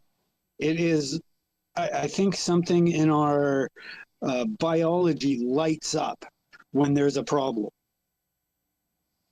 Go for it, Wolf. Chris, what you're eliding is the devouring mother archetype. And if you consider one of Shakespeare's great works, the play Hamlet, you'll see an archetype of that devouring mother in the play. Hamlet's own mother, right? She accepts the position of wife to the usurper uncle, right? Her son is displaced. And that story itself, Hamlet, the Shakespeare version, has its deep time origins as far back as ancient dynastic Egypt with the story of Isis and Osiris and Set. It's an extremely old myth, and it's an extremely old human archetype, and it encapsulates almost like a kernel, right? A neutron kernel of meaning. It encapsulates a lot of human family dynamics, power dynamics, right? Lies, betrayal, all of that can be spun out of that one little seed. And The that labors of mother archetype Hercules is true. Yes, yes. I Yeah. would say you put an S in front of mother and it's smother. I'm just saying. Good one, Ocean. I have a devouring mother ex-wife, and it's a absolute kind of travesty, really. I Oh, came I try to. Oh, go ahead. Sorry. to share that this is exactly the same as in the Bible in Hosea 13:7-8. This is what it's talking about. It's talking about like a mother bear who lurks along the road, like a bear whose cubs were taken away. It says, "I will devour you and mangle you like a wild animal." So yeah, thanks for talking about this, you guys. I really appreciate it. Think about Munchausen by proxy syndrome, right? There's an element of that in the trans issue with children as well, that Munchausen by proxy. I'll say I'm a survivor of enmeshment. Like my mother definitely did not treat me as a child. I was like a person in the house. So like I've been very cautious. Like my kid gets to be a kid. I tell him, you don't worry about stuff. You're a kid. And then I also keep in mind, he is an only child, but I keep in mind too, I'm teaching him what to expect from women and also how to treat women. So I try to keep that in mind when I interact with him too, that I am the example of how women should treat you and how you need to treat women. And that's very important, I think, because as a mother, you do want to kind of do everything for your baby, but also you want to see him shine when he does something for himself. That's even better than you doing it for him, is you walk him through that process and you get him to the point where he did it himself. And the next thing you know is Mr. Independent and I'm cringe and all this stuff, but I guess that's how it goes. I enjoy hearing you talk about how you raise your kid, Ocean, because I will honestly say I was not raised correctly. So when you speak, it's like so endearing. It's like, wow, that must have been such a cool way to do things. Excuse me. Just to speak to your mother for a second, Ocean. Look at you. Look at what you do. Look at what you think about and what you post about, and then tell me that might have not been good. No, there's definitely good things. I do love my mother. She taught me not to give a fuck what anybody thinks at way too young of an age. I was just exposed to a lot as a child, and I think the direction in life was good, but she was more of like a friend than a mother. But I see the things in me that are positive that I took away, but then also as I'm raising my own little human, I can recognize, whoa, that is something that she did, and I do not want to repeat that cycle. So like that's kind of jumped up on me a couple times. So I'm like, all right, I'm not going to be my mother over this. But Yeah, you know, that's the thing. beware the weight of the pendulum, right? Ocean, one of the best pieces of advice my mom gave me, or caution she gave me, was actually two pieces. They're related. One, no grandchildren before I get married, right? And two, don't bring home any ditch pigs, right? You don't have to tell what a ditch pig is. You know one when you see one. You don't bring home any ditch pigs. It was some of the best advice. That's our new word for the day from Wolf. Ditch pigs. I've never heard that one before. Ocean, how old is your son? My son is 8 now. Okay, mine is 20, and he's pretty much the youngest one that just passed the Special Forces test for the Air Force, and I have to trust that my influence in him will help shift what's going on in the world. I love that. Congratulations on that. Sounds like he's got like a bright future, and brave boy for sure. Ocean, I'm curious about something else. I was very lucky to be raised in a family where my parents tried to answer any question I had if it seemed I was genuinely asking the question, regardless of my age. So at age 10 or 11, when I was asking about where babies come from and so on, they told me, and I was able to ask the question, and they answered it, in not clinical terms, but parentally professional terms. And I couldn't imagine, of course, as an 11-year-old, that there could be pleasure involved. But they explained that for adults, it can be pleasurable and so on and so forth. And I couldn't, no child can understand that. You're literally incapable of understanding it. You don't have the hormones, you don't have the biology, you don't have the neural wiring for it. You'll get there. But I would encourage you to adopt a similar overall approach. If you ever sense that your son is old enough to ask a question, like to really ask you that question. Oh, he asks me all kinds of things. I am grateful that he feels comfortable enough to come to me and ask me things. Yeah, we talked a little bit about the birds and the bees. He asked me if it hurts. I'm guessing he saw animals do it on a show or something. I'm like, no, honey, for humans, it does not hurt. God set it up so that way we'd want to keep doing it, so that way we'd have more and more babies. But yeah, it's like there's age appropriate, right? So like you explain it in a way that their mind, like when he was 4 and he wanted to know where babies come from, I gave him a little example and like information that was age appropriate for a 4-year-old, right? When two people love each other, they come together and they create a family, and half is from the dad and half is from the mom, type of thing. And they don't fully get it, but they can't fully get it. But and then and now he's 8 and he asks me like, well, what happens after, like, how does the baby form after the sex happens? So then I tell him like the process of the egg, and you know what I mean? Because now he's old enough to kind of understand that. So and then as he grows up, we'll add in the emotional aspect of that type of stuff, right? But it's all just age appropriate. Yeah, he comes to me and weird things that he hears online. We often discuss like, the weird language and stuff. I'm very involved with his online stuff. And so he's very aware that there's like creeps out there. He knows what creepy language sounds like. He knows like what to call it, right? He knows what what child predators are, all that type of stuff, because it's out there. So it's like all I can do is prepare him and teach him in an age appropriate way, right? Like I said, yeah. It sounds ideal. Ocean, you're a champ of a parent, and I pat you on my the mom back. was crazy. I was raised a lot by my grandfather, though, so I give him a lot of credit for. If I can do it the way my grandpa did it, then we'll be good to go. I give you credit for the way that you're doing it, however you figured it out. It's fantastic. It's nice to hear. But with that being said, folks, I am going to wrap this up for today. This has been a wonderful conversation. Thank you to everybody that engaged, and I look forward to catching you in the next Coffee Talk. If you're not following me already, please give me a follow. No homework? No homework this time? No homework this time. But you never know what the topic will be next time. So come with your brains wide open and firing in high gear, because we're going to get right into it as we always do. Have a wonderful day, Chris. Welcome, Alice, first time speaker. Woof, always appreciated. Ocean, keep kicking ass and taking names. And everybody, I'll catch you on the flip side. Be well. Enjoy your day. Thanks, Eric. Check your email from me. Oh, The DM. you got it. I will.